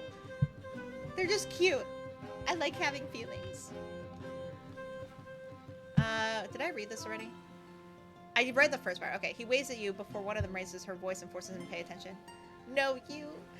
We can both be adorable, Sinister. Remember, sharing is caring. We can share titles. Or adjectives. So, how do we get cats to come to us, asked Leotrice. I have two methods. What do you prefer, fish or kissy sounds? I want to hear... I hope this is voice acted. Let's go with kissy sounds. She looks around and frowns at the people working nearby. Not where there are so many people around. Let's find a quiet spot then, responds Leotrice. Somewhere by the warehouses. I want my cat to be well trained when it comes to catching mice. Does that mean there are mice in the warehouses? Why do you think they keep cats around? Asks Sylas. She takes your hand. Let's go. You find a good spot to sit down. Now we can get comfortable. Yes, voice acting. Sylas takes off her vest and folds it under herself, and you do the same with your cloak. Are you sure you want to stay in the sun? Yeah. Its warm rays remind me of the prime. So what's the plan? Watch this. Psst, psst, psst, psst, psst, psst. That was great! She makes a couple of kissy sounds and looks expectantly around. I'm watching. Oh, well, I said it'd take time, right? You try. Oh my god, are we gonna make kissy sounds? Humor her. What do cats hear in wet, exaggerated kiss noises? And is this an elaborate prank? Psst, psst, psst, psst. Resigned to make a fool of yourself, you attempt to attract the cats with some noises. None arrive. I have the feeling this will take a while. Okay. You know, we haven't played Hazard in some time. I can wait. Tell me you brought something to do. I don't mind. You know, we haven't played Hazard in some time. You know, we haven't played Hazard in some time. You'll never get better if you don't practice. She searches the pocket of her vest and shows you two dice. Is that your weighted set? Maybe. Mm-hmm.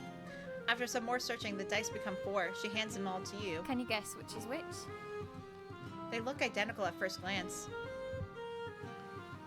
I'm gonna roll them a couple times. You roll them once, twice, 5 times, and the same numbers keep repeating. They are both weighted. Yep. That's why when I roll, sometimes I flick my wrist. That prevents them from over-rolling, so I can have them show the numbers I want. Is that why you win even when we share the same set? That's right.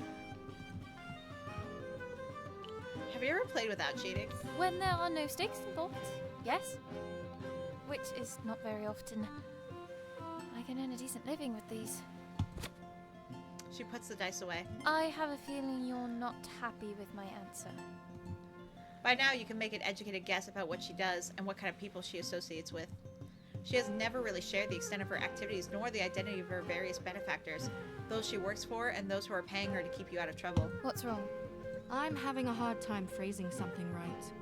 Just say it. Oh. I'm trusting someone who lies and cheats and steals. Sylas looks the other way without denying anything. What does that make me?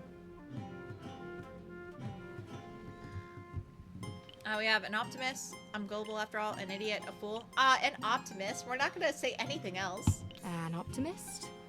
Nah. Can I really hope to be the only one you aren't lying to?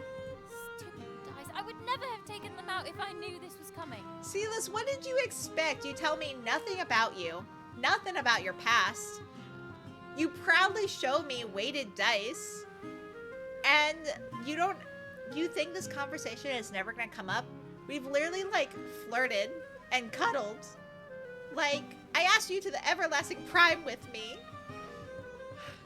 It's about time for a real conversation.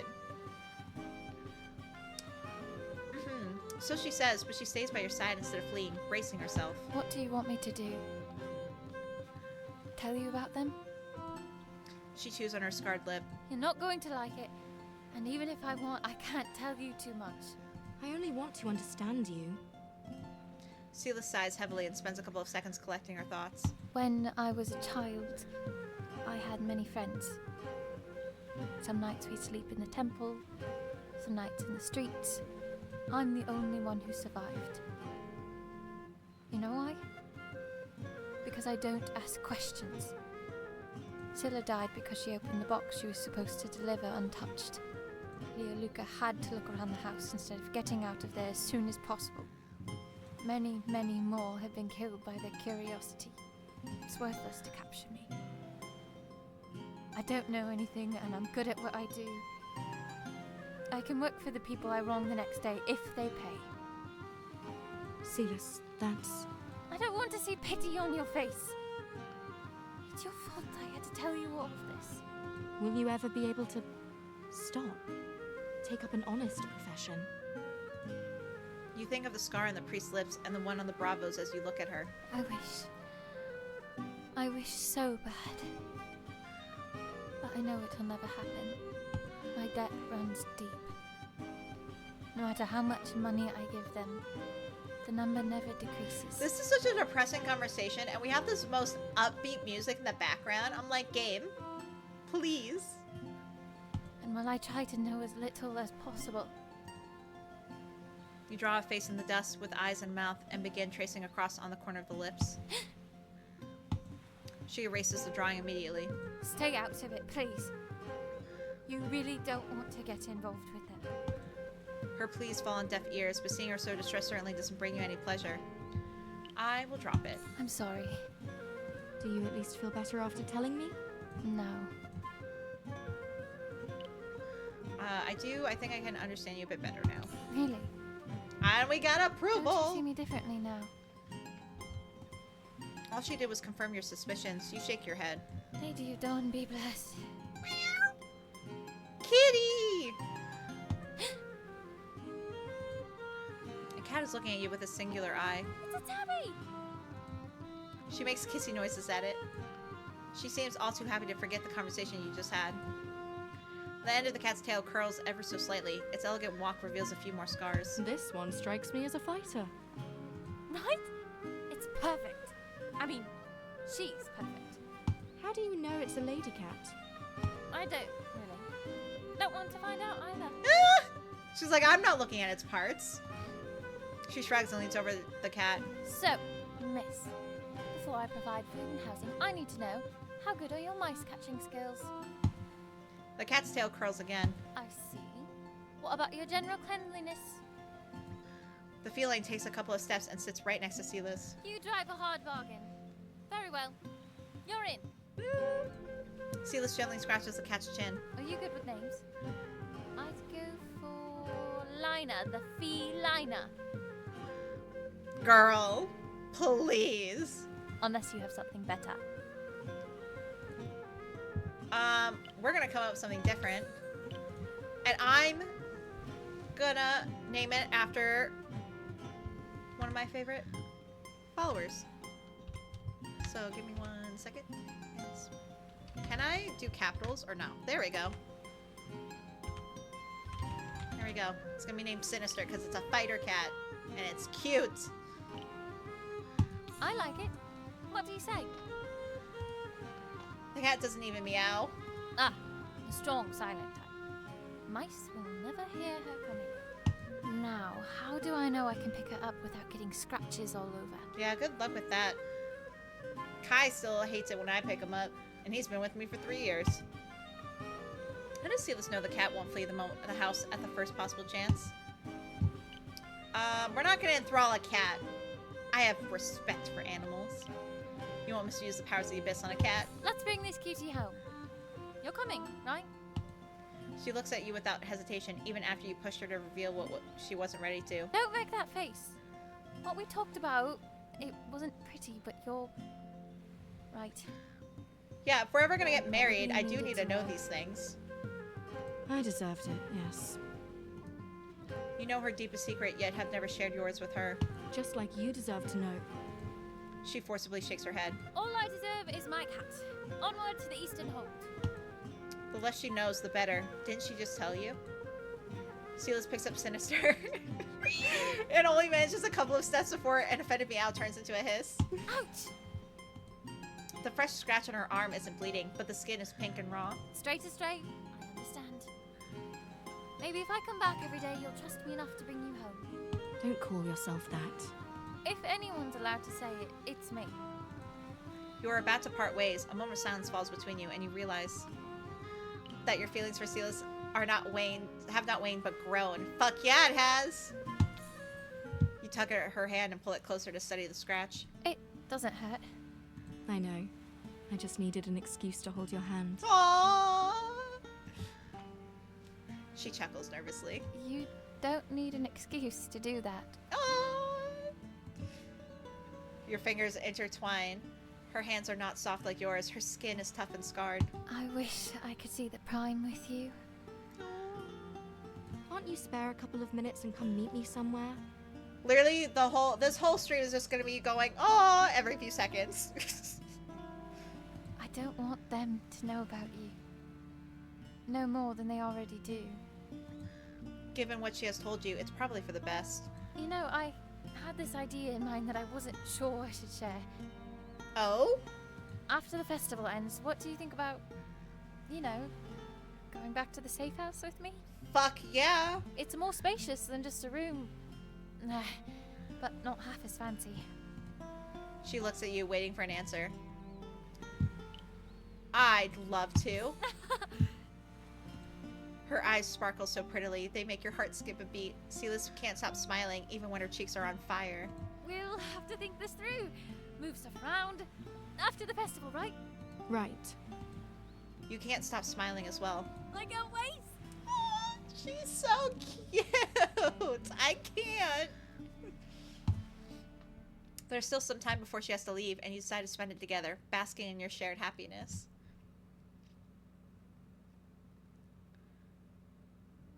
Their hearts sing, a blasphemous ode to the false sun. Their pangs of hunger forgotten, they dance and make merry, lured by the most odious deception. That of the heavens and the hells, responds Leatrice. Thus the herd is pacified and stripped of its ferociousness. When you open your eyes, the sky blends the colors of dawn with the darkness of night. The sun is yet to rise, yet the city is already awake. A chorus of percussion echoes between the buildings. As a speck of warm light emerges from the horizon, blissful silence endures but for a second. With great clamor, the noise and merriment resumes, and even more boisterous than before. The everlasting prime is today. You sit on your bed, still looking outside the window. You idly consider the best spot from which to admire the prime. Buildings will block the view from the streets, and the squares will be packed. Ah, but the belfry will be free. I recognize the tune outside. You hum as you get dressed. Perhaps you should visit Aleste, the priestess of dusk.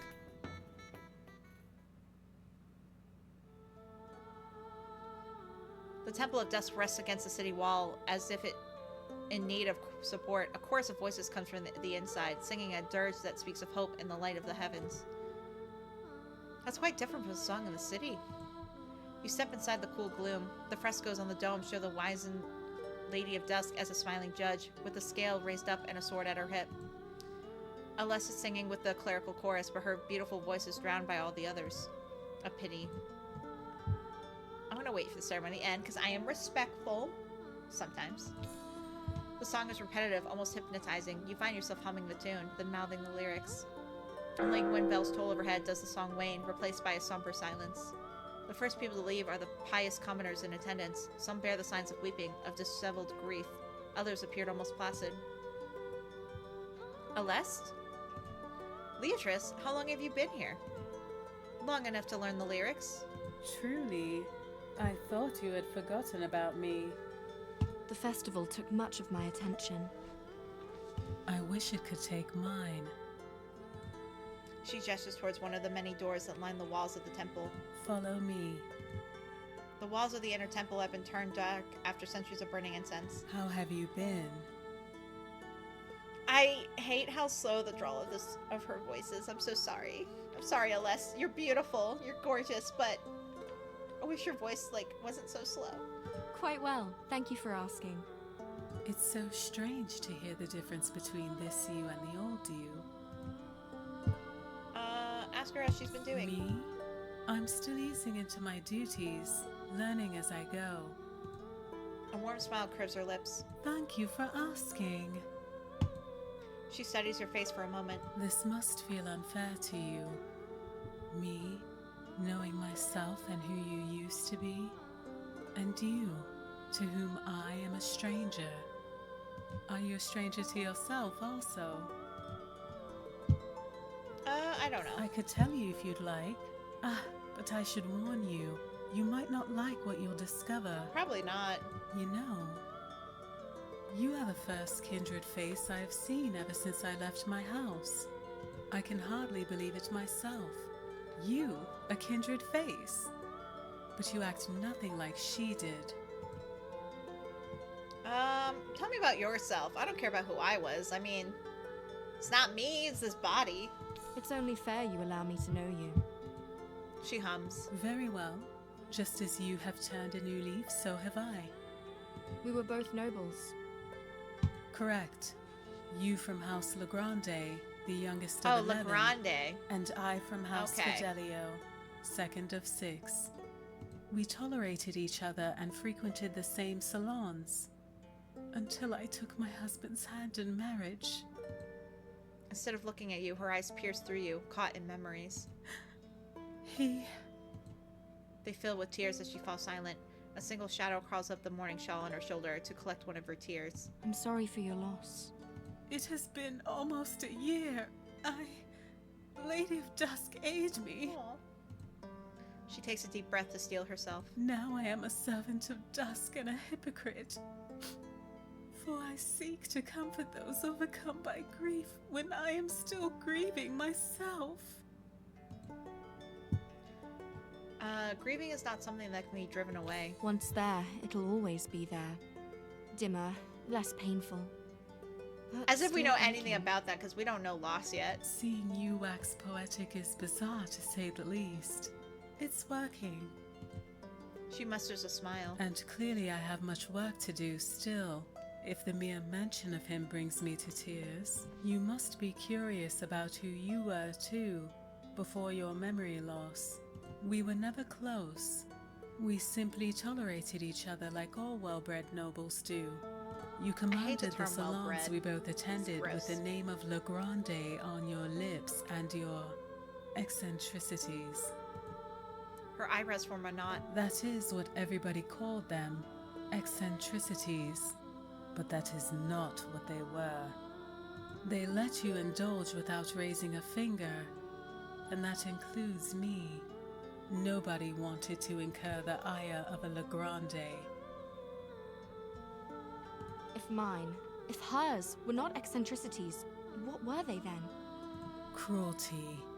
Elaborate, made grand with pageantry, but cruelty nevertheless. Her lips form a thin line. I can think of countless examples, including one I wish I could forget.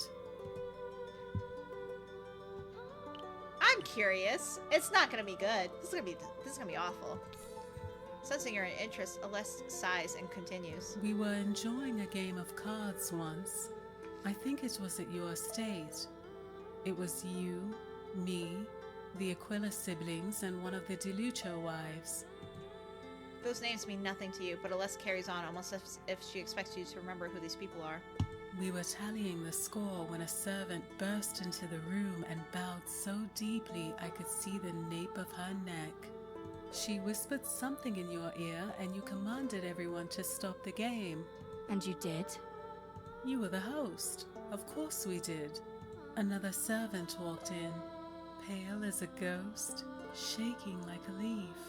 And you took one of the biscuits from the little plates on the table, crushed it in your hand, and released the crumbs all over the carpet. I remember the look on Sir Aquila's face.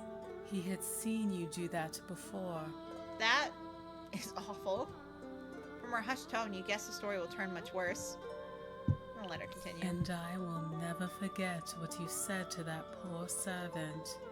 Pigs are meant for scraps, not for the pantry. Ugh. She shudders. Now eat. And she did.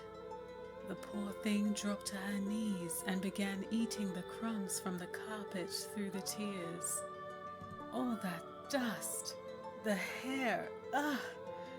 She vomited almost immediately, and I feel like doing the same now. That is awful. You know what infuriates me the most? The fact that I did nothing to stop you. None of us did. I was a monster. You are not Miss Legrand. You are not her. Would you do something now? You feel repulsed by the woman you replaced. I'll just say this. I was a monster. I did not want to say it, but yes.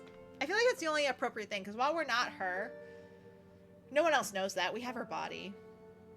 That is why I believe you when you say you have changed. You are completely different from who you used to be. Heavy bells toll overhead once more. The 11th hour. My duties call. May I? She reaches out with her hand to touch you. Nod. She traces the symbol of the Lady of Dusk on your forehead. Dusk blessed us both with an end. And oh my gosh! Hello, Raiders!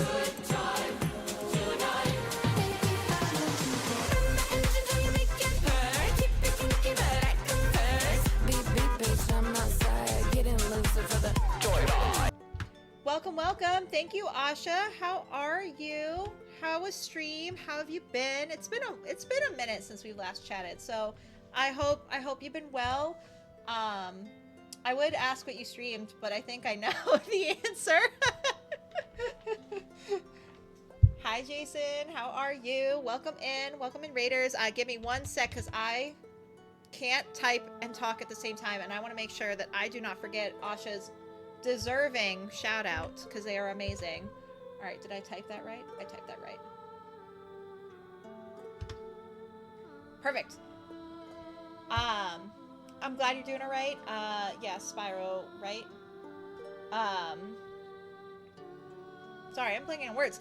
I'm having such an ADHD night. It's wild. My brain cannot function. But hi, everyone. For those who may not know me, I am Leatrice Kitty. I do variety games. Right now, we're doing a dating sim, a dark, and I mean a dark, romantic dating sim, where we're kind of like a god, but we kind of don't want to be a god, and a lot of people are fucked up in this game. So I do warning. There are for trigger warnings real quick. I just want to say this before I forget. There is, references to sexual situations. There's blood, some gore. There is violence, cursing, and references to self-harm, but like that happened at the beginning of the game and it shouldn't happen again later, but like in case you go to watch the VODs or if you play this game yourself, I love it. The art's gorgeous. I can tell it's partly voice acted. I just want to make sure I put out some trigger warnings, so if that's something that you don't want to be triggered by, it's totally okay if you raid and run, no worries. But yeah, so this is called Sigh of the Abyss. I'm not sure what Spiral is, Asha, if you don't mind not refreshing my memory. If I knew what it was. If you don't mind explaining it to me. I appreciate it. But if you need to run too, though, no worries. Streaming can take a lot out of you, so no worries. But I'd love to learn what y'all like to play on your own time. Please, like, always open to game recommendations. Would love to learn more about you, and I hope you're having good time zone, in case you're not in Mountain Standard Time like I am. So what I do with a dating sim is I'll read out the lines that aren't voice acted, and otherwise if it's voice acted, I'll sit by, and you'll hear me make commentary because some of these people say the wildest stuff. So it's an indie game where you play as an older man who goes through his memories. I had a lot of fun and means a lot. That sounds like fun. I'll have to watch the VOD. That kind of reminds me of, do you know the game? Hold on, let me look at my Steam real quick. Do you know the game, Before Your Eyes? It's another indie game, and I haven't played it myself. I have watched other people play it, and it's an emotional first-person narrative, but still like an RPG, where you can immerse yourself in a world of memories, both happy and like really depressing, because your life kind of flashes before your eyes. Hence the title, Before Your Eyes. It also, what's really crazy, is it tracks your eye movement, which is kind of freaky. I own it. I haven't played it yet. It was the inspiration for Spyro. Actually, oh, I did not know that. Thank you, Jason. I'll have to, let me, actually, before I forget, let me search Spyro so I can just wishlist it so I can look at it after. So let me do that, and I will check. Oh, there's a demo. All right, cool. I'll have to check that out later. Every time you blink, you lose a moment. No, that's terrifying. I also blink a lot. That sounds like it would be rough for me, but that's okay. We can. That just means I gotta keep conscious of my movements. But but it sounds interesting. I like indie games, and I really want to try and make more. This is actually an indie visual novel, which is awesome. I was tracking Sigh of the Abyss before it released. I try and play a lot of indie visual novels because they're just so cool. Some examples of other visual novels I played is one called Plastic Trick, where you romance mannequins. It was actually written pretty well, but it was also funny and weird and chaotic, so highly recommend it. So, like, I try and find weird ones or, like, a lot more indie ones, and I try to be more queer in the games I play. I'm very proud of myself. My Steam Wrapped for the year, for 2024, when I had that spiderweb map thingy, my thing was all the way up on the LGBTQ portion, so I felt very proud of myself. Not that I don't, like, normally don't go looking for those types of games. My library was definitely missing it, so I've tried so hard to be more diverse, and I'm always looking for examples, recommendations. So if you have any games that you love that are queer, gay, send them my way. Oh, another weird, funny dating sim or a visual novel. Highly recommend it, because I think it's more of a parody of a dating sim than an actual dating sim.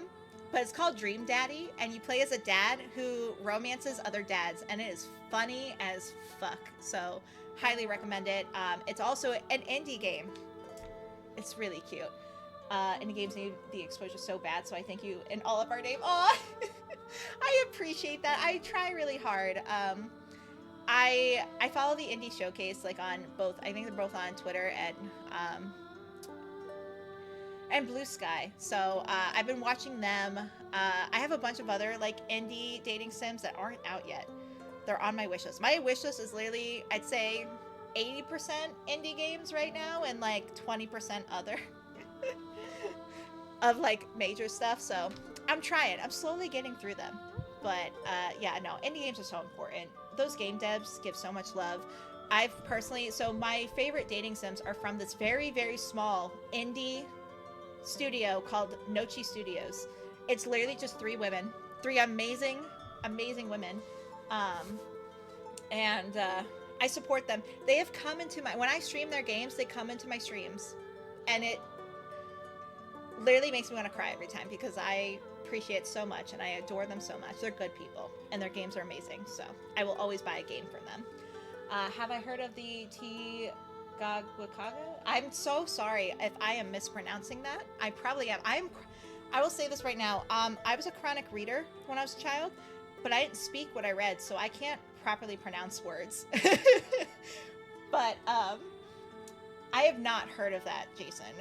But feel free to enlighten me. I like learning, and but yeah, no. You'll find out when you hear me read visual novels that I quickly will mispronounce many words. That's what I get for reading at like a high school level as like an elementary schooler. It's because I would read the words before I ever like heard them be spoken to me, so I never knew how to pronounce them. And even now, I'm like, I've read this word a million times. I sure as fuck don't know how to pronounce it. I'm sorry if it's hard for me too. I'm trying to find the acronyms. No worries. Take your time to type. Or like, it was too much trouble. Don't worry about it. I'm just here to vibe. Vibe, fall in love. I'm trying to romance this woman named Sylas. But she's not here yet. She's blonde and beautiful. Love her. The Game Awards for games who can't afford the Game Awards. What? I have not heard of that. The Game Awards for games who can't afford a game. I've not heard of that. Tell me more if you are comfortable. You do not need to educate me. I could always look it up after stream. But that sounds interesting. I mean, also fair. Like, I'm still mad. Okay. It's totally new, but if you look on YouTube, you'll see a lot of new indie games. Okay, perfect. I will look it up. I'm definitely interested. But, okay. Side note, but semi-related. Aren't you also mad about that AI cat game that made it to the Game Awards? Because I was pissed. I was watching it with a friend of mine, and I love cats. Hence, you know, I'm a cat lady. And I have 2 cats. I love cats. I love cat games. Part of the reason I'm in love with this woman, Sylas, is because she likes cats. And I'm sitting there, I'm like, this looks wrong. I didn't realize it was AI at first. I'm not the best. I'm going to be honest. I'm not the best as recognizing AI at first. It does take me a minute. But I do my darndest to make sure anything I use, any programs, any games are not AI. So I didn't recognize it as AI at first. But I remember watching the trailer and I was like, this doesn't look right. I don't like the... yeah, like you said, the cat and problems, the AI behind. I was like, this doesn't look quite right. I was like, I was not like a fan of it. And I also hated it because I'm like, what's the point of this game? I don't understand the, like, purpose of it. Like, what am I supposed to do with this? So I just was like, I'm gonna skip. And then it came out all over Twitter that was AI. And I was like, or AI was used. And I'm like, that sucks. I mean, I wasn't going to play it anyway, but I was just like, that is unfortunate. It just really is unfortunate that, like, 1, no one caught it, potentially, and 2, if someone did catch it, they didn't care and they took the money anyway. Like, they made a big show of making sure that devs that got laid off, as they should, like, got, you know, the help they needed through that one gentleman, but still, it's unfortunate. Like, I know an award show can't be perfect, but it would be nice if they were more proactive instead of reactive. Totally agree. We decided in the Spiral dev team to not use anything AI related in the making of our game. We paid human being. That's awesome. And I appreciate that, because, like, I'm not an artist by any means. I have no skills in that. I've tried. I love artists and what they do, and I appreciate them so much, and so I try to do my best to support them. And it's disappointing when, like, it's like let down in a way, in general, not, of course, not you, but like in general, like when you find out after the fact, I'm like, dang, I supported AI unknowingly and it sucks. I've even gotten picky about music because so many artists, singers are using AI in their album covers, and I'm just like, why? You have the money. I was like, I think one of them was like Ariana Grande, and I'm like, you have the money. You have the money to pay a human being. unnecessary to use AI, and it was just sad. It was just sad. One of my so there's a dating sim that called Lost in Limbo. It's not out yet. It's also supposed to be a dark dating sim, and I played the demo. Highly recommend it. And they hype up their artists so much. They're like, we're never using AI. This is our artist, so you can track who it is. They are like, here's all references to their artwork. So like, I really like how transparent they are. I like that they showcase their artists so much, which is amazing. And I love that dev team. They're super nice with their updates. You're supposed to have the talent. That's what your user are paying for. Yeah, exactly. You're right. But yeah, no. Lost in Limbo would be my first dating sim from that company. And I appreciate them so much with their transparency because it makes it easier on me. It's rough out there. But definitely, I wish listed Spiral. I'm excited to look into it later. And I appreciate you bringing it to my attention, and also the game awards for the games who can't afford the game awards. So it's gonna be great. I'm so excited. New year, 2025. It's quite a hard subject. Yeah, I've been playing a lot of like kind of sad themed stuff, so read on it before streaming. Fair enough. That's so fair. Do you know the game Spiritfarer? It's a really, really sad game about grief. The creator of the game created, yeah, you know.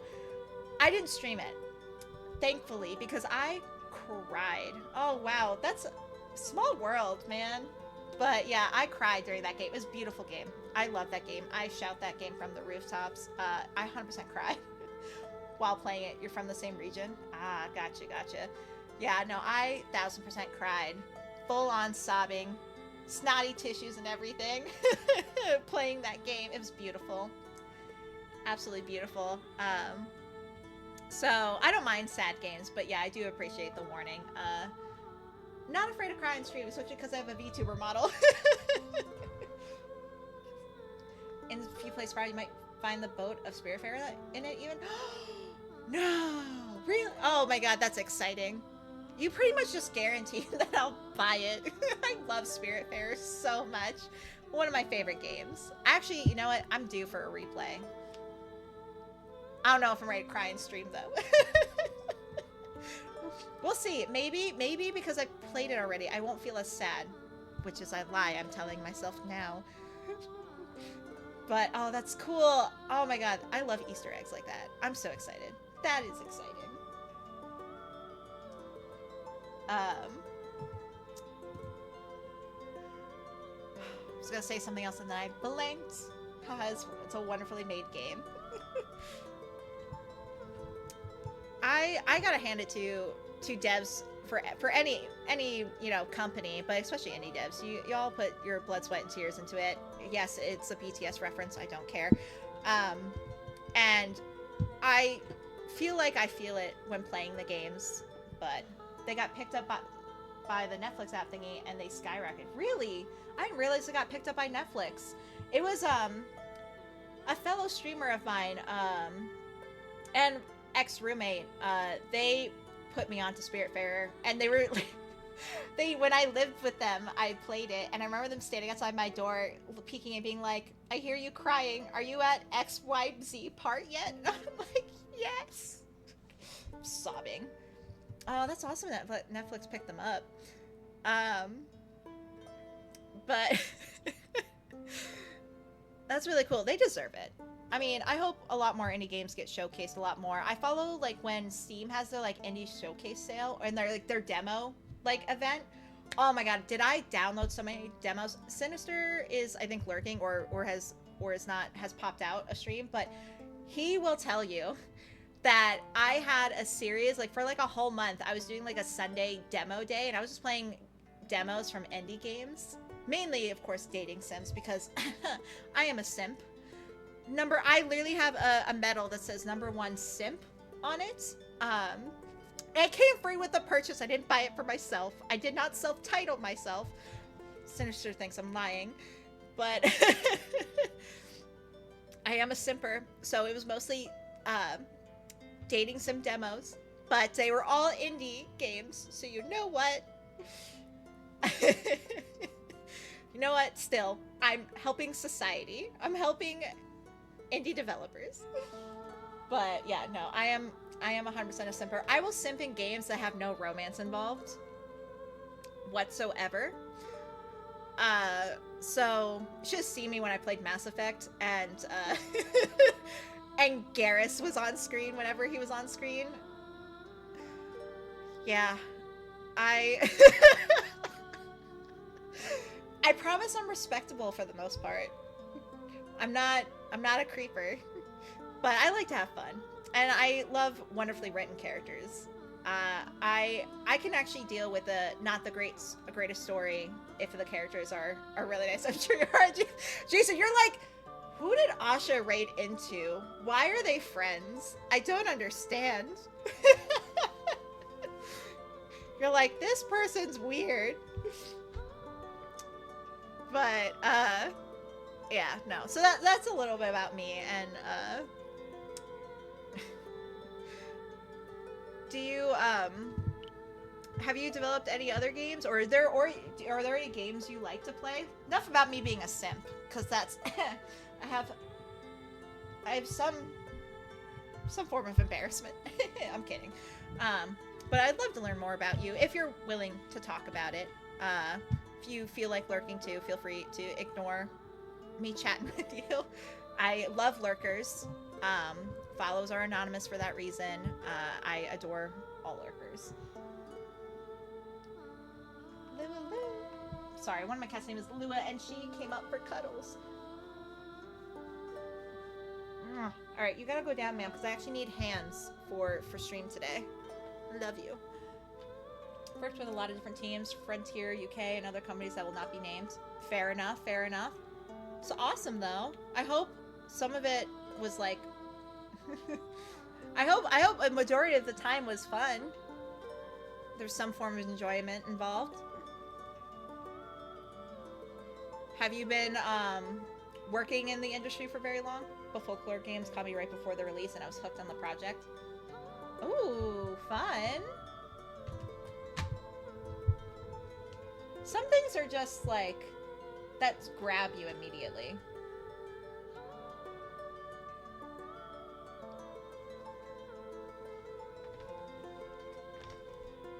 It resonated with you? Oh, that's awesome. I'm glad. It's important to find those passion projects, you know? Things that inspire you. Because, like, it's why I'm a variety streamer. It's because, like, not just because I blame it on my ADHD, but in reality, it's just like, I have so much love for games, and while, sure, I could probably attune to one game for a while, but I'd get bored, and my viewers would see that, and I just want to enjoy games and meet other people through these games, and chat with them about collected interests, because I have friends who are gamers. We don't all play the same games, so it just is nice to be able to meet new people and share interests and squeal over certain things, so it's nice. Gave your notice to your supervisor 2 hours after my meeting. That's amazing. Good on you. That's awesome, knowing what you want and just going for it. Especially during this time of respite and celebration. Oh, I forgot we're still in a voice-acted scene. Not all the scenes are voice-acted. Yeah, I need a real passion project. Yeah, those are important. They're what keep you going. My job is boring, my real-time job. I work in, like, sales for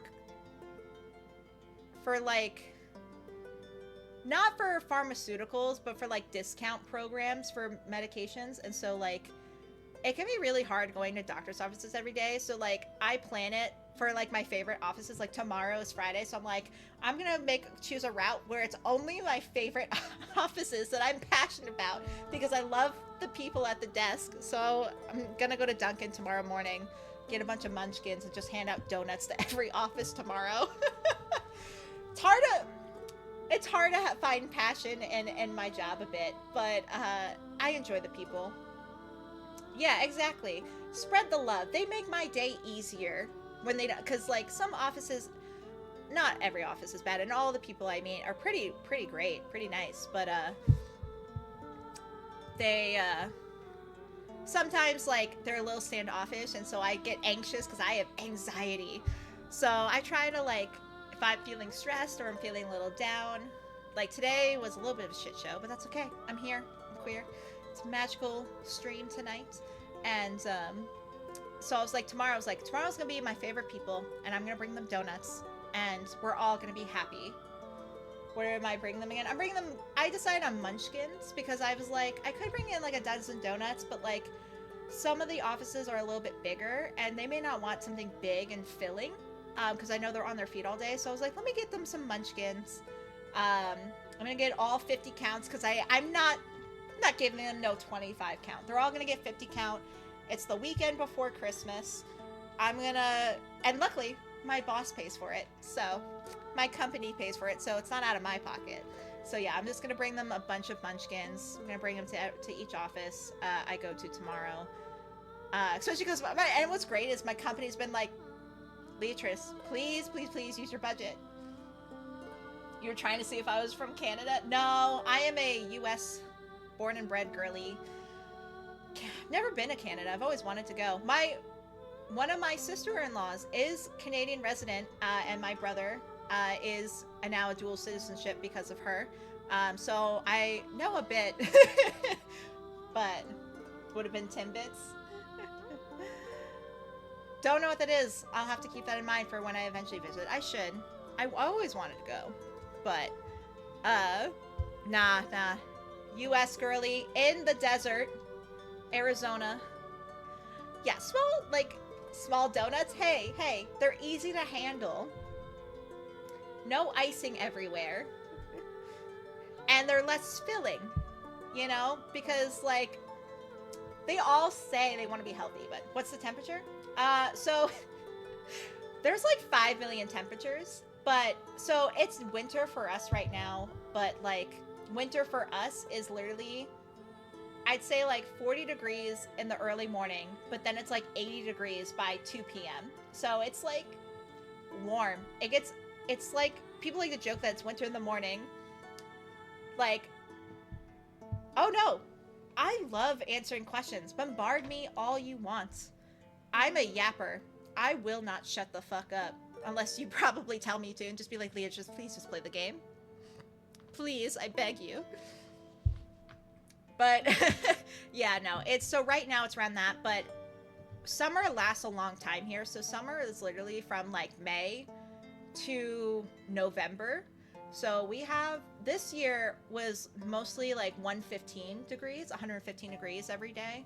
Last year was bad. Last year it got into 130 degrees. Like literally you could cook eggs on the sidewalk. I'm not even kidding. If you see a video of that, it's not a joke. It's legit. I had a coworker that baked cookies in her car. She's literally like, I'm gonna want cookies after work. I'll be right back. She takes a freaking tub of pre-done cookie dough from the like work fridge, brings it into her car. She has a baking sheet in her car, and by the time we were off shift, she had fully cooked cookies. I wish I was exaggerating. I'm not. Like, summer, you cannot mess with summer here. I do not go outside in the summer unless I absolutely have to, which for my job I do. I have to go to doctor's offices. I would take that over the below 30 we have right now. Yeah, I'm originally from New York, so yeah, no, I totally get that. I hate the heat, but also like prefer it, because why would I want snow?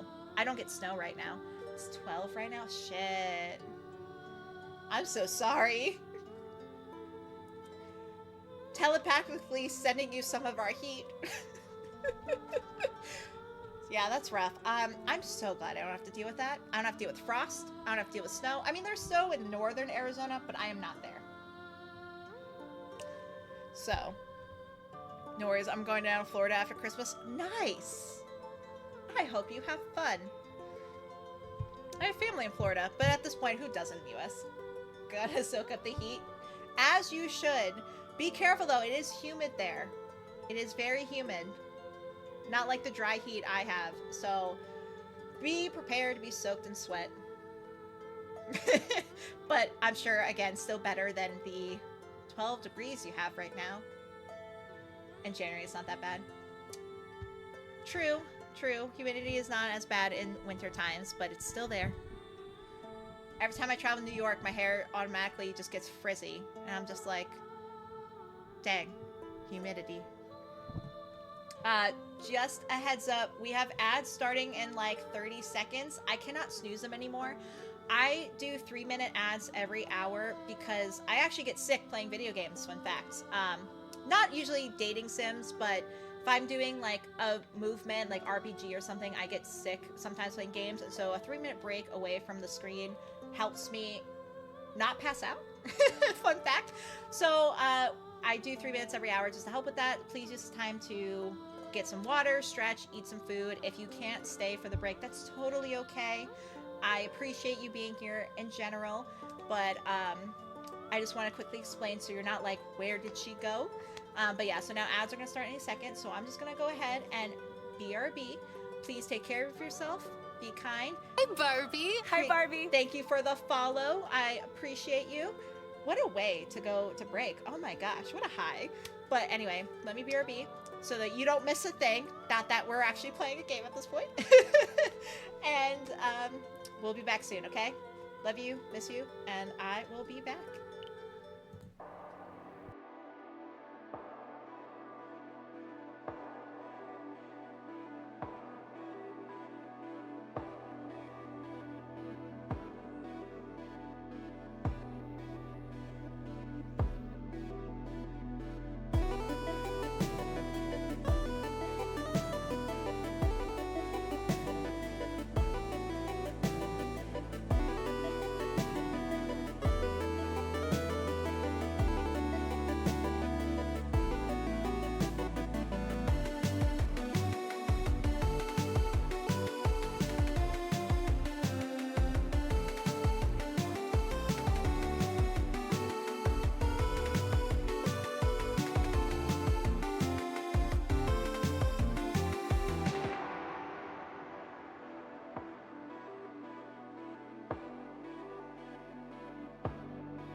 Welcome back, my fellow Sims, and the new people that I will transfer over to the dark side. I'll make you simp with me one of these days. I hope you had a good break. Make sure you drank your water, ate your snackies, took care of yourself. Stretching is important. I at least took my sippies. I did not do the others, but I did use my time wisely. So actually, you know what? I didn't do a good job explaining what's happening in the moment of this game. So let me roll back a few seconds. So, as I mentioned, Sigh of the Abyss is a dark romantic visual novel where we are kind of like a god. The creation of this thing called the Abyss. The Abyss is essentially the afterlife, feelings, emotions. It's pretty much like it's being itself. It's not necessarily what you consider a god, but it is like eternal.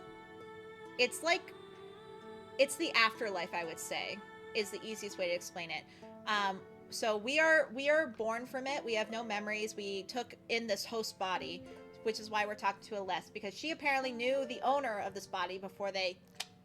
So we were just talking to her about it. Right now we're in the middle of a festival that honors the goddesses, or the goddess. She has 3 faces: the dawn, the dusk, and the prime. So this is during the festival time. I had just locked in my romance with Sylas. It's gonna read as Sylas, but they pronounce it as Sylas in the voice acting. So you're gonna hear me trip up once in a while because I also play Love in Deep Space, and if you know, you know. So you'll probably be like, yep, she tripped up again. I should have a counter of how many times I mess up Sylas's name. But that's okay. She'll forgive me. She's in love with me too, I hope. I hope. But so yeah, so right now we're just during the festival. The Abyss hates the festival because they hate the goddess because it's false. I'm not well versed in dating sims, so I'll be discovering with you. Oh gosh. That's a lot of pressure, Jason. I'm saluting, you cannot see. I will do my best. But I like this dating sim because it's queer. A lot of them are very hetero, which is fine. I mean, I am bi, romantic, gray, sexual. I enjoy men, women, and everything in between, emotionally, romantically. And so this game, you can romance both men and women, which is awesome. And it has really great accessibility features. Not every game has this. But like if I go to status here, I can toggle off the men and only romance with women, or only do romance with men, or have no romance at all. I love it so much. But I keep them both on because I feel that's true to my nature, even though I go in with a plan. I don't go into a dating sim with no plan. I will rank every single person that I want, and decide on my play order that way. I am so strategic when it comes to these games. Not everyone is. I am, though. Because I deserve a happily ever after in the order that I want it. So yeah, so right now we're in the middle of a festival. We, in the past, and all my VODs are still there, and I do put on my YouTube channel if you want to go back and watch from the beginning. I love Baldur's Gate 3. It was my top played game both last year and this year. I have over like 400 hours on my PC version, and then I have a couple hundred hours on my Xbox version, because yes, I did buy the game twice. But yes, there is.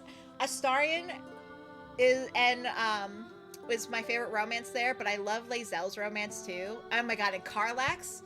And oh my god, Gale's is also really good, and Will's. I like them all. They're all so good, but Astarion is my number one. I have a plushie of him, and that's when I got the simp medal. I treat almost every game like a dating sim that shouldn't be. If you ever played the Mass Effect or Dragon Age games, which I love BioWare games, they have romance in them. I treat them more like a dating sim than the RPG that they are. Garrus, number one in Mass Effect. Dragon Age, they don't do the best with female romances, sadly, so it had to be Cullen for me, sadly. But, yes. Hence why chat berates me for my medal, even though it came with a purchase. I did not don myself, but whatever. We're good. We're good. So yeah, we're in the middle of, I keep repeating myself. I'm so sorry. Yes, we're in the middle of festival.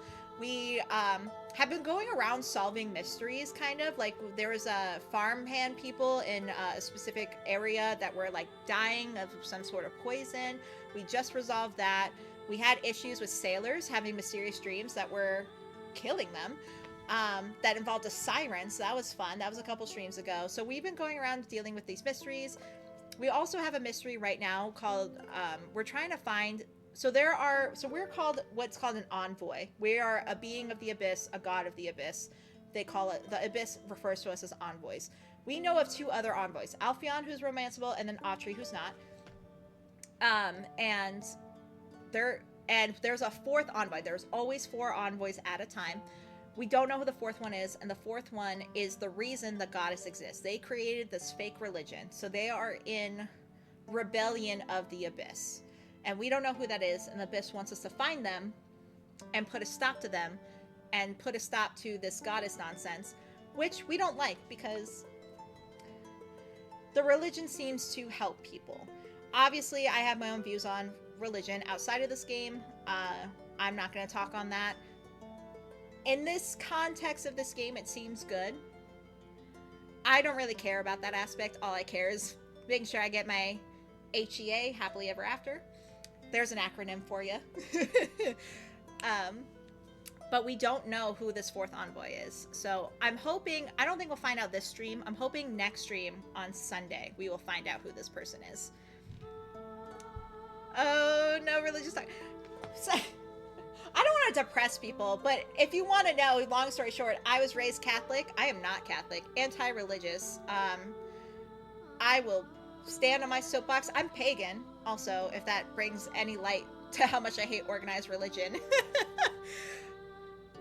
But I'm down to talk about the nuance of religion. It's just sometimes it draws in the wrong crowd. So that's why I was like, I won't dump on you my views. But if we're down for a nice, serious discussion, I'm down. I'm not afraid to talk about shit. I just try and make sure my space is respectful of people. Farewell. You'll find me here if you ever want to know more. Unless I love you, you're pretty. I wish you were romanceable, but you are mourning the love of your life, your husband, so I can't. Without much ado in the Temple of Dusk, you take your leave and do as Celeste suggests. Celebrate.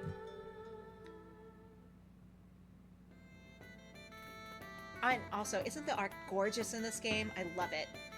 No worries. A touch of the sky. We'll do it another time. Yeah, feel free. You want to, like... I have a Discord. I mean, you do not have to join it. This is no pressure. I really don't care. I mostly post pictures of my cats in there. So if you want to see my cats, go for it. But, like, feel free to, like, join me on there. I'm happy to have, like, discussions off stream. And, you know, but, again, I'm just putting it there as an option. I'm not trying to pander to you. But anyway. The air all around you cackles with excitement. In just a few hours, the night that should plunge Caerlease in darkness will be dispelled by the everlasting Prime.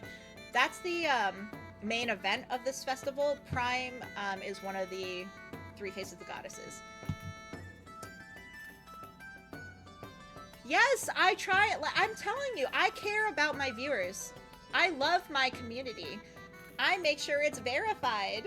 I ain't letting no random AI bots, horrible people who or no trolls in my Discord. None at all. It is a safe space. That's my biggest value. If you don't feel safe with me, why? Like, I should not be here. Like a butterfly tasting a garden, you fly from place to place, enjoying the acrobats and the minstrels that brighten the streets. I recommend it. I'm gonna say I did not have phone verified on, and it did cause issues at one point. I felt so bad. I felt so bad for my community. I put it on, game changer. Made it so much better, so much easier. I cleaned up my server, and yeah, it's just the best way, in my opinion. Everyone has their own levels of safety they feel comfortable about, but yeah. definitely helped me out. The abyss still lurks about, lacing the broken voice of a birthing mother, the heavy gazes of a couple still courting, the shadow beckoning you forward. It is darkness, yet it glows gently like moonlight. You follow the shadows as it leads you to a tavern bursting with festivities. You narrowly avoid the barmaid, who's so overburdened with plates she can't see where she's going, to gain on the shadow. Alright, I don't know my Discord password to see. Oh no! I've done that. I've changed my Discord password every single time it's asked me to log in. I always have that Pikachu face meme when it asks me to log in, because I'm like, don't you always have me logged in? Why am I not logged in? And then I never remember my password because it's been way too long. Thus, fate brings us together, says the mysterious woman. A single sound emerges above the music and the crowd's chatter, a crystalline resonance that steals your breath away. Much like when you cross the ward of the refrain, a blissful moment passes in which the void strips you of all your wants and needs. When you open your eyes, the people around you are frozen in motion. A young woman stands up to welcome you, clad in a gem-like dress that shimmers like the jewel in her diadem. Hopefully I pronounced that right. Who are you? You are wary of me, harbinger of the darkest hour, but you needn't be. Oh, right. Speaking of darkest hour, this abyss, this afterlife thing, wants us to paint the streets red with blood. No way am I doing that, just so you're all aware. I'm not awful. But so yeah, so the reason I was put into creation was because they're like, you're gonna purge the false sky and bring forth the darkest hour. And I'm just like, me? Nuh-uh. No way. She knows who you are. I am Lyris, blessed as you are by its darkness. Ah, so she's an envoy. Not our envoy. So, oh yes, if it helps make sense. I'm sorry if I keep interrupting and it's ruining the game flow. I'm open to feedback. Let me know. So envoys, there are 4 to each country. The Abyss is literally like all, not just in this country, everywhere around the world. It's literally the afterlife for everyone. And so each country has 4 envoys, 4 gods. So she must be an envoy from another country. Lore time, exactly! I mean, how are you gonna have fun if it doesn't make sense? I don't want you to sit here and be like, I don't have a fucking clue what's going on. Because this is like stream 8 of this game. I don't want you to be lost. And please, if you are confused on something, ask questions, because I probably am forgetting something. I have ADHD. I have horrible short-term memory and long-term memory. I have no memory. I constantly, every day, am looking for where my keys. Like, please, ask questions. I love questions. Call me Leatrice, we say. A wonderful name. Take a seat, Leatrice. I beseech you. You sense no danger behind her words. So this is the 4th envoy we're looking for. I'm afraid I am not. Well, thank God, because I didn't want to fight you. The shadows around you nod to confirm her words. They feel as much as yours as they are hers. She is telling you the truth. You pull a chair closer and take a seat. It's my first visit to Caerlease, and of course it happened on the solstice. Have you been enjoying the festival? Asks Lyris. I find it wonderful. Likewise. You both wince as the Abyss makes its pleasure known. Yes, oh yeah. Every time we speak positively of the goddess, the Abyss hurts us. Which is BS. Because I'm like, you want me to help you? And instead you hurt me? Bitch. No. You shouldn't say something like this. Only a fool would deny the joy the festival brings to the people, responds Lyris. What brings you to Caerlease? I have been looking for my sister, Alira. I don't imagine... Her question hangs hopeful in the air. The name doesn't ring a bell. Sorry. It is all I have left of her after all these years, she responds. I thought we had no past. We formed into being. Her sigh makes all the shadows around you tremble with sorrow. Alira became a sister to me in rebirth just as she was by blood. I swore our bond would never change. That is why I've been relentless in my search, now that she has been stolen from me. A gentle smile plays on her lips. If our bonds reveal who we are within. Who are you, Leatrice? So our options are, you think your strongest bond is either with Sylas, haha, or Marinette. You wish your bond with Alphion, Malik, or Ascanio would be the strongest. So these are all the romanceable characters. Obviously, we're going to choose this one because Sylas is my bae. And, yep, your strongest bond is with Sylas. I see your hand clutching hers to pull her out of a sea of knives. That's terrifying. How do you see it? Such is the gift of the abyss to me, a glimpse into possibilities. Ooh, she's an oracle.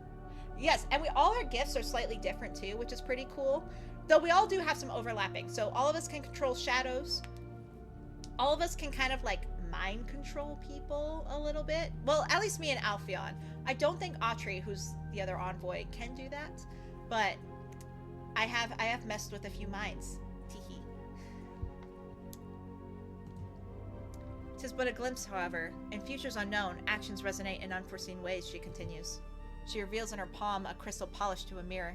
Despite being dark like the night, it glows faintly in her hand. However, because of the blood we share, because of the sacrifice that birthed us, one thing is certain. Willing or not, prepared or not, the abyss will spirit you away to its realm of darkness to test your resolve.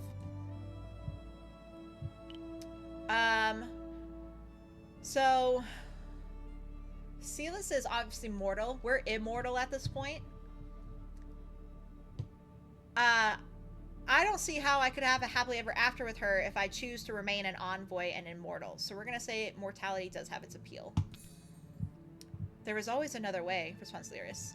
She offers you the crystal, and you see beyond her youth, frozen in time by the abyss. Catch a glimpse of the wisdom behind her eyes. Some call it apostasy, others call it freedom.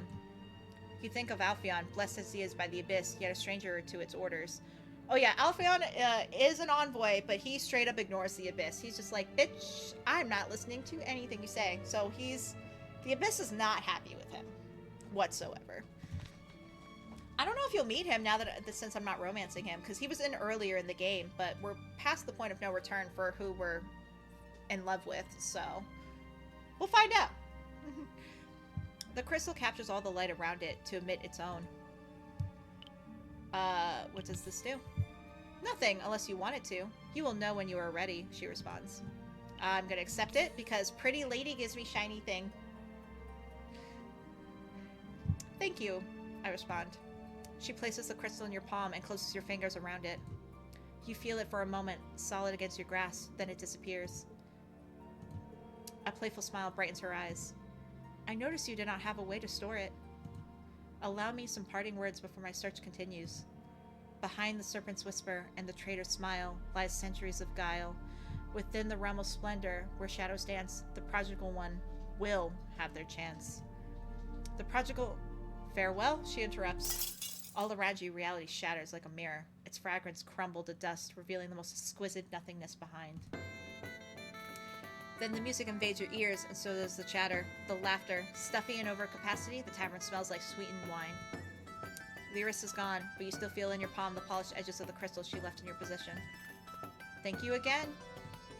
Her parting words echo in your mind. Centuries of guile, you can understand. But what does she mean with a chance in the realm of splendor? At least I know what to look forward to. Before the barmaid stops you, you stand up and leave the tavern. One of the shadows outside glows faintly and waves you goodbye. The sky is still bright, but the shadows all around grow darker. It's a shame Sylas won't be able to see the everlasting prime with you. You head to the refrain and its quiet belfry. When you're back at the guest house, the sky is a triumph of deep purple streaks by orange. The sun is about to set, and even from the courtyard you can hear the cheer of the festivities. I could stay here. The view should still be... Blazing heat scorches your face as a massive sun, radiant like the real one, grows in size above the city. This is the miracle of the everlasting prime, the day that lasts through the night. While impressive, this is the work of people. Thank the Lady of Prime with a prayer. Let's not hurt ourselves. So we'll be, while impressive, this is the work of people. The very mages shunned by Carolis for their magic are the ones responsible for such a display. The splendor of the prime bathes the city in light, yet the shadows around you are deeper than ever. You wonder what Sylas is doing, if she's in danger. Those that can't partake in the festivities, do they feel mocked by the prime? Pre-K pause. Okay, so background for Sylas. Why she's not there. So Sylas is part of a gang that we don't know anything about, that Sylas will not talk about, that she was kind of taken by force in when she was a kid, and she's in too deep to leave. Yes, I did say pre-K pause, Jason, if that's what the meme is for. The emote. Yes, it is deep. So yeah, Sylas is in a gang. Yes, I'm doing a gang historical-ish romance, fantasy romance right now. So sue me. I like them bad girls, all right? Bad women. Sylas is not a girl. So yeah, Sylas is in a gang, and kind of by force. She was a child when she was taken in by the gang, and she could not leave. She still cannot leave because she's in their debt. And if she tries to leave, they will 100% kill her. So, during the festival, one of her jobs is to do some sketchy things, which is why she is not with us. During the day, she can hang out with us, but at night, she has to do her gang activities. And so, that's why we're worried about her. And then, some background on the mages real quick. So, mages are kind of feared by the people. They have no freedom. They live in the halls, and the only time they're allowed to leave the halls is if they have a job, or like the council allows them to. So Marinee is one of our companions that's romanceable. She's at the halls because she cannot leave for the festival. She is not allowed. To compensate for them not having freedom, as one would like, they are kind of rich. They are left not wanting for anything. It's kind of like a apology thing. Obviously, people value their freedom more, so that's gonna. I have a feeling it's gonna come up later because we have a quest that hasn't been completed yet, that hasn't been presented to us to be able to be completed about freeing Marinee, and I have a feeling we can't free Marinee without freeing everyone in the halls. So it'll be fun. A little Kabbalist social commentary. Oh, don't even get me started. There's so much like commentary in this, in a good way. I think it's definitely interesting what the writers have done with this game. There are some things I do wish they did differently. Like, they try to do a lot of the stark differences in power and situations between Sylas and Marinee, because Sylas and Marinee hate each other. Like, they're straight up nasty to each other. And I get what they were doing with that, but I also hate that they made the only discourse between the companions be between the two women. So that's my only complaint so far in this game, is that I wish if there was discourse between members, that it wasn't between the two women. Like, it gives me catty vibes almost, even though the things they're fighting about are real issues.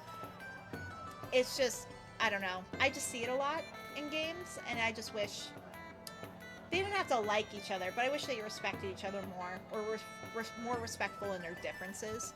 But that is something not to worry about in the moment, because Sylas and Marinee have not been in the same room for a couple hours now, so it's fine. But yeah, no, I love social commentaries in games. I think it's great. I think it's super important, because the media we consume is what not only can help influence us, but I think help us learn better than, like 500-page documents. Under its bright light, babies are still being delivered. Vagrants starve like they were doing before, and the sick breathe their last, healed not by her light. I wonder. You bask in the splendor for a little longer before retiring for the night.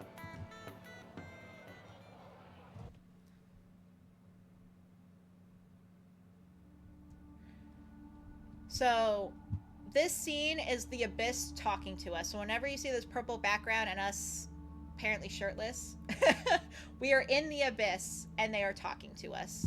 Just so you're not like, why are we having poetry read to us randomly? The design of the false sun, the fake goddess, compels mortals to the heavens, yet in death they pierce through the deception to witness the absence of their heavenly reward. So yeah, there's no heaven or hell in this game. The Abyss is all there is. When a person dies, their soul is reabsorbed. And they really don't.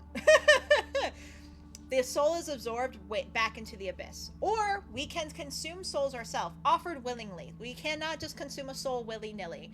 The soul has to offer itself to us for us to consume them. And hence why we have these quests. These quests are brought to us by the souls that want to be consumed by us. But if we don't follow their quest, like follow their request, they go and leave to the abyss, and the abyss swallows them up. The promised heavens are a lie, just as the feared hells are. How do they feel? Some find relief in the lack of the promised hells. No fucking shit. They were horrible people in life, and they're like, haha, I escaped. Others twist and rage, for their sacrifices did not lead them to pearly gates, but to its soft embrace instead. You feel the abyss embrace as well, every night, dreamless and comforting.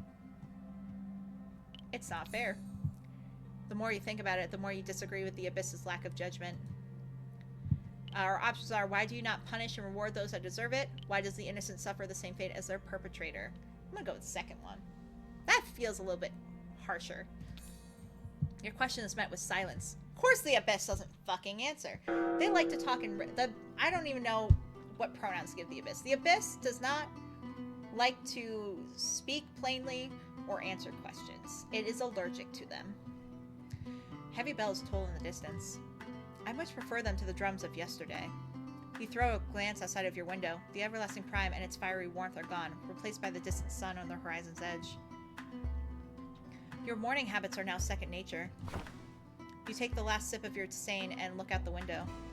Beyond the gates, two familiar figures are waiting for you like they do every morning. Sylas!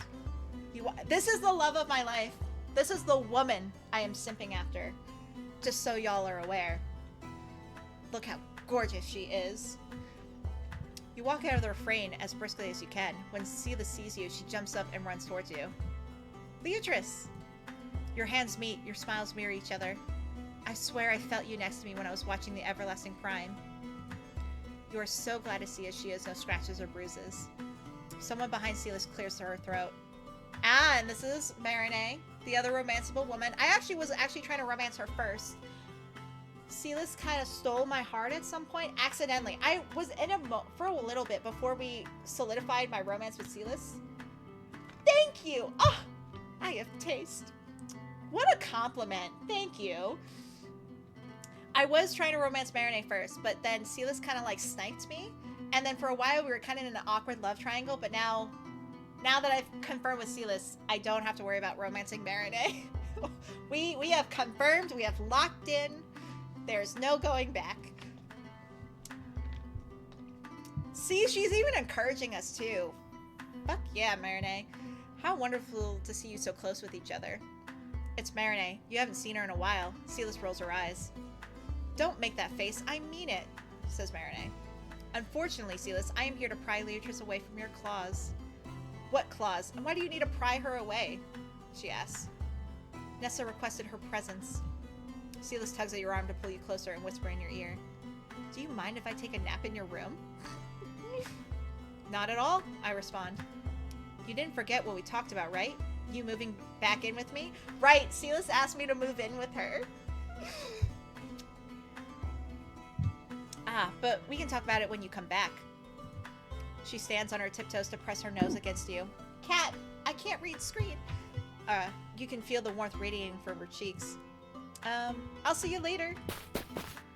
She gets close to me and doesn't kiss me. Rude. She runs aside the refrain, leaving you with Marinée. That was not even a kiss. Marinée, please. No, but it was adorable. Her lips form a thin, unimpressed line. She's literally thinking, bitch, I would have romanced you better. She picked it up too. Yeah. Shall we go?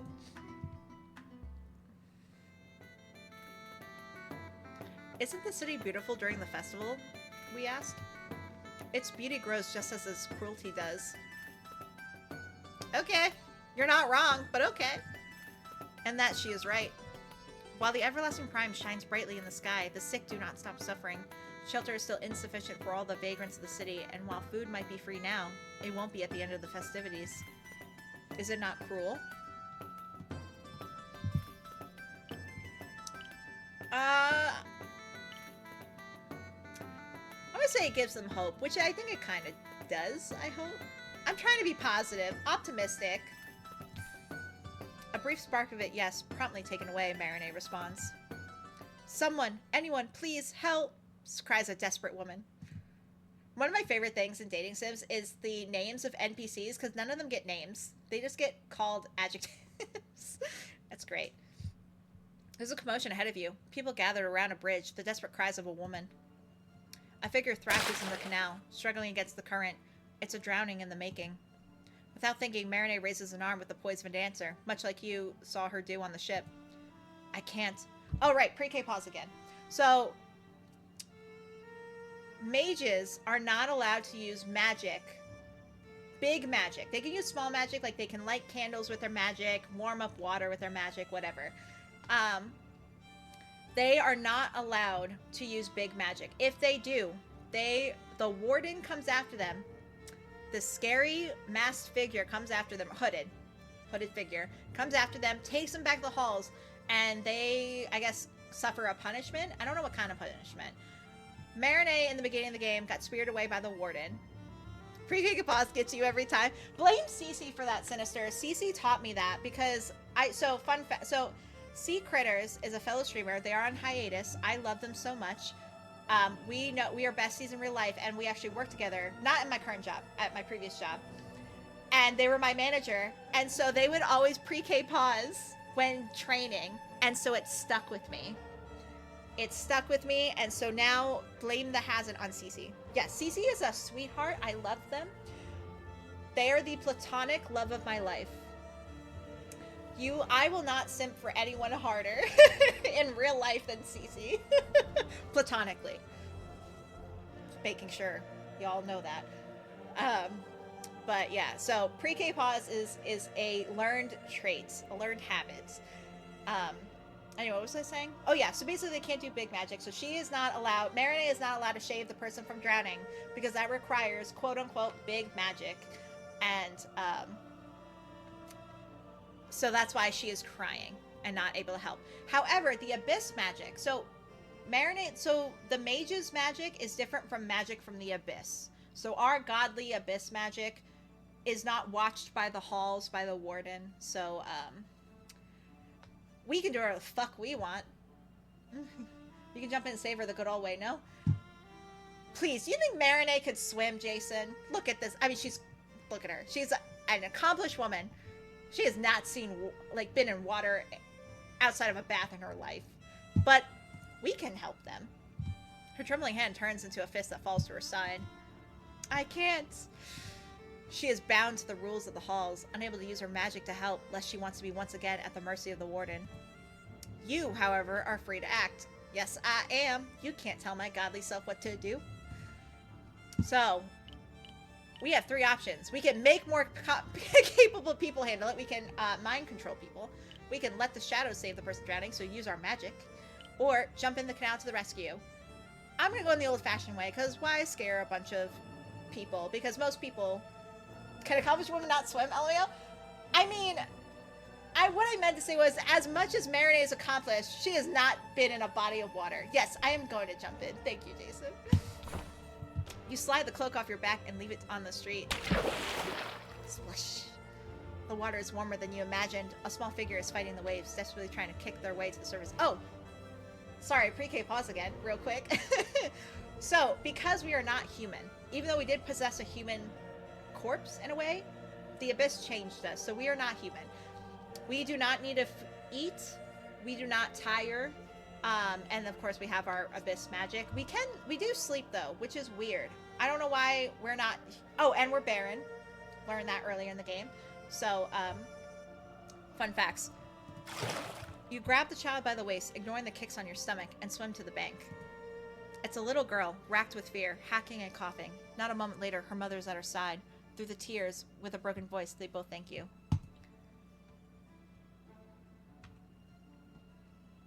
I look good wet. We should go. Wow, we're not going to stick around, make sure the child's okay? Let's sleep and make weird undating first date, I would think. I mean, you're not wrong. Also, I think so. Sylas hates magic, and it doesn't really want to accept who we are. Like, it doesn't hate us, obviously, because they did that almost weird kiss thing, but they're afraid to know what we are and what we represent. So, I pretend to eat around her to make her feel better. And yeah, she would 100% be freaked out if I did not sleep. She would lose her shit. Marine's cheeks are streaked by tears. You duck into a deserted alley, putting some distance between you and the commotion. Truly, you are a blessing to these people, says Marine. If it weren't for you, the girl would have drowned, and I would have watched that happen just like those idiots on the bridge. Her lips tremble as her face twists in loathing. I would have watched her die. Marine, the warden. He could have come and he would have taken me again, and I... Marine interrupts. Her breath catches. A drop of blood falls from her hand, where her nails have dug half moons into her palms. I was scared. Alright, so our options are... And these change our personality. So right here, our personality is cheerful and carefree. But if we had made more other prominent choices, we would have a different personality. But I still don't always choose this option. So we got the options of the girl didn't die, Marine, don't be upset at what ifs. Even with the warden being here, even without being here, the warden is doing his job. And now you're angry. I saw you reach out for her. We're gonna just say don't be upset at what ifs. Like, the girl's saved. It's in the past. Like, it sucks that you feel helpless. Deservingly, not deservingly so. I don't want Marine to feel guilt. It sucks to see the shackles and her fear of, like, the what ifs. So I just want to comfort her. The girl didn't die, Marine. Don't be upset at what ifs. Of course I am upset. I have seen a glimpse of my inner self, and it is not a pretty sight, paralyzed by fear as it is, she responds. She pulls out the golden chain that adorns her wrist, coating it in blood. Look at what the halls have given me to pacify me. Gold and silks to feel superior to everyone else. They only allow me out of my gilded cage because they have made me an addict to its comfort. Pain is sacred, be it in body or mind. The shadows around you lap at her blood, stoking the flames of her fury. So we have, you are learning with Nessa how to break free. Guide her eyes to the blood dripping on the ground. We're not going to point out that she's bleeding. I'm sure she knows. And we're here to comfort her, not point out that she's making a mess. I am. The next time something like this happens, the shadows, I command will save whoever is drowning. This is a promise. She leans against the wall, covering her eyes with her hand. Do you feel unwell? I ask. I feel like a fool, she responds. Really? I don't think you have ever been more serious. Her chuckle is mirthless. Thank you. Let me catch my breath before we return to the main street, please. You head towards Nessa's shop once her breath evens and the tears are gone from her eyes. A rhythmic sound comes from Nessa's shop, the sound of mortar and pestle. There's a small line in front of her window, and she dispenses to each person a small bottle. A sip should suffice, says Nessa. Thank you, responds the peasant. I'm here for the same thing, says the stable hand. Nessa doesn't seem surprised. Here. What is everyone here for? I recognize that. It's a remedy to relieve the consequences of a night of wine and indulgence, responds Marine. I'm surprised you have experience with it. Why? Excess and careless can only be found in the streets during the festival. During the rest of the year, it is exclusive to the Citadel and the halls. Nessa spots you and beckons you forward. You're not here for the tonic, I hope. Maché's head appears from the window. Good morning. He's the one grinding herbs in the mortar. You know why we're here, says Marine. She nods. Come to the back. Marine, do you mind giving a look to the shop while I'm gone? Not at all, she responds. I can do it, says Maché. No, Maché, I need that pulp ready when I'm back. He resumes his work with the pestle. Fine. You enter the alley at the back. Nessa's already waiting for you. She's even bonnier than you remembered, and the circles around her eyes look almost purple. Okay. Pre-K pause. So Nessa, background. I'm just trying to make sure no one's confused. Nessa, background. She is the head of a cult for the Abyss, so she does not believe in the goddess. She knows the goddess is fake. She is a cultist. Half of their cult sacrificed themselves to create me into being in the very, very beginning of the game. So I'm guessing we're here to talk about the Abyss with her. She's a nice person. I like Nessa a lot, but just want to make sure, like, she obviously no one knows she's a cultist. She is in secret, in hiding. I don't even know who the other cultists are. There's only 6 of them left, plus her. So, anyway, we will continue. You're stretching yourself thin. You could say that, she responds. Between the boy and the festival, the remedy for the lands of Rizzo and now the tonics, and Marinette, of course. Oh yeah, she's teaching Marinette how to wield the shadows of the abyss, so that way Marinette can do magic without the warden figuring out what she's doing. She's not an easy student. She smiles at you. The game seems like it has much lore as the Lord of the Ring. I'm gonna shout this game to the rooftops. I love this game so much. I highly recommend playing it from the beginning, of course. It is extremely well written. They have really focused hard on the world building. Is it more? Like, they have a codex for all these different things that you can read through. They put a lot of effort into this game, the game devs. And a lot of dating sims actually do have a lot of background and lore, like the longer ones. A lot of Otome games, which I really like. Of course, writing varies. I think this game has very strong writing. I love the characters. The only complaint I have is the one I mentioned earlier. But yeah, this game has a lot of lore. But also, you gotta recognize, I'm like 25 hours into this game. So I'm just trying to be nice and catch you up. I don't want anyone to be confused or bored. So yeah, this game does have a lot of lore, and it's so good. I love it. I hope you can see my devotion to the Abyss and my efforts, Envoy. I can respond, all I see is someone skipping meals to gain time. What you do is commendable. I'm not gonna harp on someone that is literally, they took in an orphan child because we asked. Well, it is fun looking at you play it at the very least. Oh, good! I'm glad. I'm glad you're enjoying it. I like it because I just appreciate the art. I like these types of games because I don't have to think too much. I can just enjoy a story because I love to read, but I also like having images. So, like, again, visual novel. I don't think this genre gets enough love, in my opinion. So I will always, that's why, like, my Sundays are kind of dedicated to dating sims, not just because I love them, but because I'm like, more people need to know about them, because I'm sure they would love them if they knew about them. But yeah, we're not gonna, Nessa's too nice. She's done so much for us. I'm not gonna tell her, I'm not gonna harp on her. I'm gonna praise her. It pains me you do not see most of it, Nessa responds. I was there when you were making the Theriac. What an interesting process. She chuckles. Ah, but I didn't ask you to come here for idle chatter. When I gazed away from the blasphemous everlasting prime, the abyss bestowed a vision upon me. In it, your body was empty and your soul free to swim in the shadows to scry the distant present. Are you telling me, Nessa, that I can leave my body? Fascinating.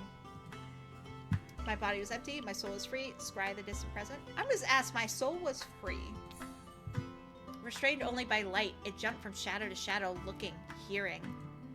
You can already merge with the shadows. Autry taught you how. What Nessa is saying is that you could leave your body behind and merge only with your mind. I can try. Do not ask, said Autry. Do. You sit on the ground with your back against the wall. Nessa kneels beside you. I'll guard you. You close your eyes and feel the solid surface against your head. Can you really separate mind and body? You want to. The shadows will shape your will into being. You see Nessa hold you as you slump forward. From cobblestone to cobblestone, you move without the restraints of the flesh to the front of the shop. What do you need that for? Asked Marinette. Marinette is talking with Shay. You hear her, but not truly, for you have no ears. The pulp is the key ingredient for the tonic. It's also simple to make, responds Mache. You made the tonic? She asked. Yes, but Nessa says I put too much beet sugar in it. I don't like how bitter it is. You return to Nessa. Blood is running down your nose, and she is desperately trying to absorb it with a handkerchief. When you return to yourself, pain radiates from your head. You were successful! Thanks to you, Nessa. The light is dim, yet it stings your eyes. Every sound from the thumping of your heart to the chatter by the shop booms in your ears. It will take me practice to grow comfortable with it. The first times are always the hardest. I wish Marinette had your attitude, says Nessa. She helps you stand, but she's so frail herself that you almost make her topple over. Nessa, Marinette and I can watch the apothecary for a few hours. Use them to rest. You stare at the deep circles around her eyes. You need them. The abyss cannot be found in idleness. However, her face relaxes into a smile. I'll take you up on your offer. Where did Nessa go? Asked Michelle. She's resting for a while. You'll help us watch the store, right? I can do that, he responds. Marinette is happy to stand by your side as you practice your newly learned craft. When Nessa returns, she thanks you profusely for the time you gifted her. The sun will soon set. You wonder if Sylas is still napping in your room. You head to the refrain, eager to leave this all behind you. She is awake when you find her, and you leave the guest house to enjoy the music and plays. You return alone. Her nights are still taken. Sad.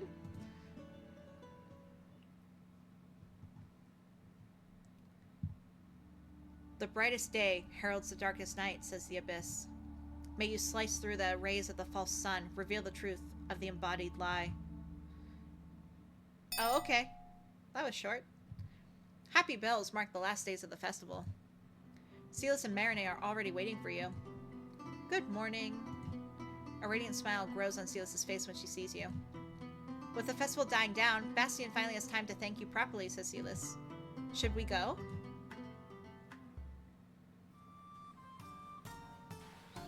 The harbor is always bustling with people and cargo at all times of the day. Sinister, if you're still here, you weren't here when I named the cat, but so Sylas is trying to capture a cat to bring home, and I could name it. I named it after you. So, if you hear me call your name, I'm not exactly calling for you. So Sylas asks, Sinister, are you around? I don't see her anywhere. We also don't know the cat's gender. But Sylas is just like, I want it to be a girl. I'm not going to check the cat's parts. So I decided it's a girl. And I was just like, okay, Sylas, you can decide whatever you want. Who might that be? Asked Marinette. Our future cat, Sinister. Unfortunately, the Tabby is nowhere to be seen on your way to Bastion's Chancery. So this is one of the souls that is kind of stuck to us, that wants us to do its bidding to reap the reward of its soul. The rays of the false sun are sharp like daggers. A whisper suddenly floods your mind, disorienting you, fierce like a scream. It's distant, round the corner and towards the canal. This way, we say. Huh? Asked Sylas. We follow it, marching past a group of mariners lazing about. Deep they burrow in the flesh of the defiant, says the soul. The whisper changed. Urged by its chanting, you quicken your pace and emerge by one of the sluiceways of the harbor. The waves make a light figure thrash against the closed gate. Overhead, seagulls gather to pierce the air with their dissonant song. It's a priest. His life, too, was exchanged with a venom-filled kiss, says the whisper. Like a puppeteer, you command some of the mariners around to fish the person out of the water, while Marinette runs to call Bastion. The man's lifeless body is clad in stained robes of the prime. One of the seagulls lands next to the corpse, eager to peck it clean. Get those birds away from the poor thing, says a sailor. The priest's matted hair sticks to his face, waxy and pale. Someone stitched his eyes and lips shut with coarse thread. The rays of the false sun are sharp like daggers. Deep they burrow, under stones and tears, where lives are exchanged with a venom-filled kiss, says the whisper. When you look at Sylas, you can see her tense, ready to run away. You need to go to Brother Mattia, she says. What? Go to Brother Mattia and hide him in the refrain, now. Well, that's terrifying. I actually like Brother Mattia. You appear in the shadows of an alley with a cat as your only witness. Just like the first day of the festival, the seat of dawn is eerily quiet. Brother Mattia? You find him humming in the soup kitchen with a rag in one hand and a broom in the other. You made it on time. Beatrice, be careful, the floor is wet, says Brother Mattia. Brother, you need to come with me. Your seriousness catches him off guard. What happened? Someone threw a fellow priest in the canals. His eyes were stitched shut, and so were his lips. The rag falls from his hand to the floor. I have reason to believe you might be next. Was it Brother Armin? Or Brother... All I know is that I can bring you somewhere safe. I interrupt. Stunned, he simply nods. Follow me. What will happen to the temple while I'm gone? Our options are, I'm sure the others will manage. Shouldn't you be more concerned about yourself? Obviously, he's not going to be concerned about himself. This man is truly selfless. He's not like a hidden evil person whatsoever. This dude, shouldn't call a priest a dude, but like this dude, he's actually genuinely a good person, so I'm not going to even ask him about himself. He's going to be like, the lives of others are more important. So we're going to go, the others will manage. They'll be fine. The temple will be fine. Priest dude. I'm surprised I don't clip more of the dumb things I say, Sinister. When you step back into the temple, you are not alone. Rays of light bathe someone in radiance, a man with 2 cuts on his lips. There you are, says the ruffian. He ignores you to address Mattia. Alright, so we can enthrall the guy, mind control him, we can twist the shadows inside him, or we can knock the air of his lungs. Does anyone have a preference on what we do? Do we want to be Scarlet Witch? Be, Doctor Strange? Or any other hero with no powers? Yes, I made Marvel references, but I do like both Marvel and DC. I'm happy to let chat decide on how we handle this ruffian. Spider-Man? Is that that's what you're referring to, knock the air of his lungs? Yeah, I'm down. Let's punch this dude. Ignoring you is a mistake he pays for dearly. Sorry, Sinister, too late. I will Doctor Strange it up for you next time we have a choice, I promise. You lunge. Oh, and our eyes are glowy, glowy. Your fist connects with his chest and knocks the air out of his lungs. Brother Mattia's like, I've never seen Leatrice violent. The ruffian lets out a pain wheeze as he staggers backwards. Kick him as well for good measure. I don't want Brother Mattia to think I'm like a mean person, so I'll be like, it should be enough. If the guy attacks me again, I'm sure we can take care of it. Just in case, though. Let's save. Should be good enough. Let's go. You take Brother Mattia's hand and start running. Are any more on their way or following you? You merge with the crowd of the festival in the hopes of losing them.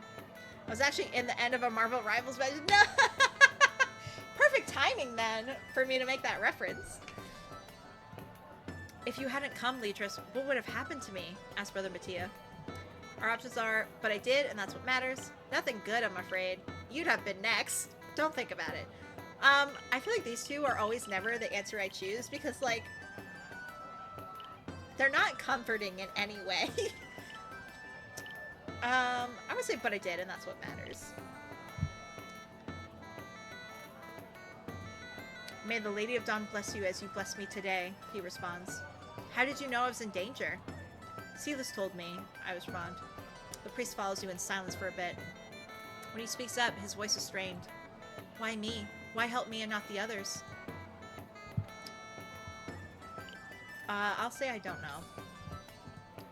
You reach the refrain without any more accidents. The guests of the halls are shielded from view by a magical ward. You squeeze his hand. Trust me and keep walking. Brother Mattia nods, his eyes turn wider and wider as he follows you, and right as he crosses the threshold, he squeezes them shut. This place! Let's go inside. Marinette and Sylas are waiting for you in your room. You made it, Sylas says. I was right on time. There was someone waiting for Brother Mattia as we were leaving. Safe at last, Mattia slumps against the door. Whatever relief he feels is overshadowed by a steely gaze on Sylas. See? I told you it was coming. I was going to say Sylas' name wrong. I'm going to say, Sylas, your hunch about the brother was correct. That's because it wasn't a hunch, she responds. Sylas turns away from you to hide the scar on her lips. By now you must know who I work with. Nameless desecrators, it seems, says Marinette. We do have a name. Not going to tell you, though, Sylas responds. Some days ago, I overheard a list of names, and I recognized Brother Mattia's. So when I saw what they did to that priest... Brother, what have you done to receive such wrath? Asked Marinette. The priest looks out of the window. The Curia has been ordaining, behind closed doors, priests and priestesses with daggers concealed under the habit. Ask them to recite a prayer to dawn and they will laugh at you. Ask them to do anything, really, and you'll be ignored. He did mention something like this to you once. You had no idea the situation was this serious. Sylas wraps her hand around yours. Some of us have been vocal in expressing our displeasure. And now one is dead, I respond. We'll describe the dead man to him. That sounds like Armin, Brother Mattia responds. Brother Mattia traces a symbol of dusk in the air and utters a short prayer. For once, Sylas doesn't join him. Supposing you can stay hidden for as long as you need, brother. Nothing will change unless those curs avert their ire from you. There's nothing you can do, Sylas responds. I beg to differ, says Marinette. The voice that warned you when you saw the corpse is a sign you must do something. Sylas, why don't you start by telling us? No, she interrupts. Well, aren't you a coward? Asks Marinette. Sylas parts from you to point her finger at Marinette. And you are delusional if you think you can do anything against them. How dare you say idle when you are given the opportunity to break free from the cage they put you in, says Marinette. What cage? Asks Sylas. Enough, we interrupt. And with that, I am going to pause here real quick. We have ads starting any second now, so I am going to BRB. Please use this time to grab a snack, stretch, drink some water. If you can stay, amazing. If you can't, no worries. I'm actually not going to stream for much longer, so after the break, we'll probably go for another 20, 30 minutes or so, because I do need to go to bed at some point, because I have work tomorrow, and I got to get munchkins. But let's take one final break, one final ad break for the evening, and then we will raid out to another amazing person. But until then, I will see you soon.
Welcome back, my fellow Sims. I hope you had a good break and you took care of yourself because your health is number one to me. Let us continue, and once we get to a good stopping point, we'll end it here and then we'll kick off for a nice way to hopefully finish on Sunday. Marinette clicks her tongue and approaches the window. After flipping her off, Sylas plants herself on the lone chair in the room. Her leg twitches up and down like it's itching to move. The rays of the false sun are sharp like daggers, says the whisper. Deep they burrow, under stone and tears, where lives are exchanged with a venom-filled kiss. I know. Still slumped against the door, Brother Matthias doesn't have any fight in him. Sylas, look at me. Do you remember what I am capable of? I can oppose whoever is behind this. She still resists. Have you forgotten already, Sylas, how fate beckons her? Asked Marinette. If looks could kill. When I say there's nothing anybody can do, I mean it, says Sylas. They are everywhere, in the temples, in the streets, in every tavern. In the Citadel, too. There must be something you can tell us. Her laugh is mirthless. Hey, miss, what are all your titles for? They represent my many achievements. I fail to see how this... And you happily flaunt them around because you like it when people talk about you, interrupts Sylas. Her hands ball into fists. We don't. That's why we don't share our name, to make it harder for everyone else. She takes a deep breath and looks at you for reassurance. You nod. This is what was told to me when they picked me up from the streets. Years ago, when the temples were still under construction and life was shite, someone had enough. She wasn't a goddess. She was a woman just like me, and she was angry. People were starving left and right and selling their children for a meal, so she helped those children. She taught them how to climb walls and sneak into windows and slit throats. She taught them how to steal what they needed, extort what they wanted, and enjoy what they had. She only had one rule. Your mouth will not betray me. Your eyes will not give me away. When she passed, someone else took the reins and followed the same rules. Your eyes fall on her scarred lips. Your scar, Sylas. Mistakes are punished harshly, she responds. You've seen what happened to someone who slighted them. You wish you could forget him, don't you? Why was he desecrated when he was never on yours? Asked Brother Mattia. I don't know about that, she responds. That's how I survive. The less I know, the better. I'm useful, keep my head down, don't ask questions. What she is willing to share is not much. You don't have a name, a location, a description of a leader. At least she has told you something. It doesn't seem to bring her any relief. You have never seen Sylas so defeated. Sylas, thank you. Your words are met with a quick tug of her lips, the briefest of smiles. How much trouble are you in for shielding Brother Mattia from harm? Asked Marinette. I should be fine. Nobody saw me with him, responds Sylas. I pity poor Bastien. The corpse was left in his care. These ruffians are in every temple, Sylas said, in every street, every tavern. Their influence has infected the whole city. How much of their reach is real, and how much of it has been fabricated to keep the people of Caerlease trapped in hopelessness? How can you even begin to unravel this web of deceit, omissions, and violence? By witnessing how deep it truly runs. Should I open it? Asked Brother Mattia. Ascania's voice reaches you from within a hallway. I feel generous enough to let you come up with a good excuse for all those guests before you open the door. His usual frown turns into surprise once his eyes fall on Brother Mattia's habit. Brother Mattia's life is in danger. Can the halls grant him sanctuary? We ask. Brother Mattia's... words. Brother Mattia can't hold his gaze. Conflicted, Ascania looks at the priest, then at you. Then at Marinette. Normally, such a decision should be discussed by the council. However, says Marinette. However, as keeper of this haven, I have my ways to circumvent them. Welcome to the frame, Brother Mattia, says Ascania. Mattia releases the breath he was holding. Please, allow me to prepare your room. I'm just gonna say thank you. I'm not gonna insult this man by saying I didn't think he was gonna agree. I could never ignore the needy pleas of a servant of her grace, says Ascanio. Ascanio bows to you all and leaves to perform his duties. What now, Leatrice? Asks Marinette. I'm getting to the bottom of this, with or without Sylas' help. As you should, she says. Sylas walks over to you, pinches your blouse between her fingers, and pulls you to the side. Do you remember your promise to me? Asks Sylas. You promised her you wouldn't think any less of her. It's hard to smile, given everything that has happened and what you have learned, but you try. I do. Ah, she goes. She's desperately searches for the truth in your face. I hope I won't regret sharing that with you. You brush your thumb along her cheek. I will come back tonight. Will you be here? For you? Of course. Aww. I love you too, Sylas. Brother, what are you going to do until your room is ready? Asked Sylas. Brother Mattia is silent when he's overwhelmed. Can I stay here, please? Of course, I respond. I will return to the halls, says Marinette. I'll scram too, says Sylas. She runs out of the room. Filled with renewed purpose, you head out. Perfect. So in this point of the game, we're gonna have to choose a place to go, and then we'll probably cut it for the evening. But so every once in a while, we're given a choice to go and see someone, which is pretty awesome. So our options are: we can talk to Aless, who's a fellow priest. We can talk to Nessa. Malik, who I don't really like. He's one of the romanceable characters. I'm cute, Sinister, you're cute. Stop. We can talk to Anilia. She's a friend of ours. I love Anilia. She's adorable. We can talk to Ascanio.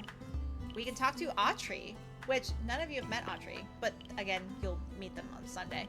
We're going to talk to Bastian. We have this fight every stream, Sinister. I will not indulge on it this time. I will indulge you this once and not fight you. Let's start. I'm gonna let you decide. I have to go get some sleep. Got to get the girls to school tomorrow. No worries, Jason. I'm just gonna choose someone and then I'm gonna call it for stream anyway. Please have a wonderful night. Have a wonderful day tomorrow. I look forward to chatting with you. I saw you join the Discord. I appreciate it. I look forward to having more awesome talks with you. Stay safe, stay healthy, be well. I'm going to click into this because I can't save where I am now. So we're going to go see Autry. We're going to save here. And then... yeah, no worries. I'm actually going to... I'm going to raid out now, actually, because it's also bedtime for me. It is time for me to get ready for bed. So it's actually perfect timing on your part. But if you don't mind staying to help me give some love to someone else real quick. So I saved here, right? Yes, I saved. We're gonna go raid out to someone. I think one of my favorite streamers is still streaming. Let me go look.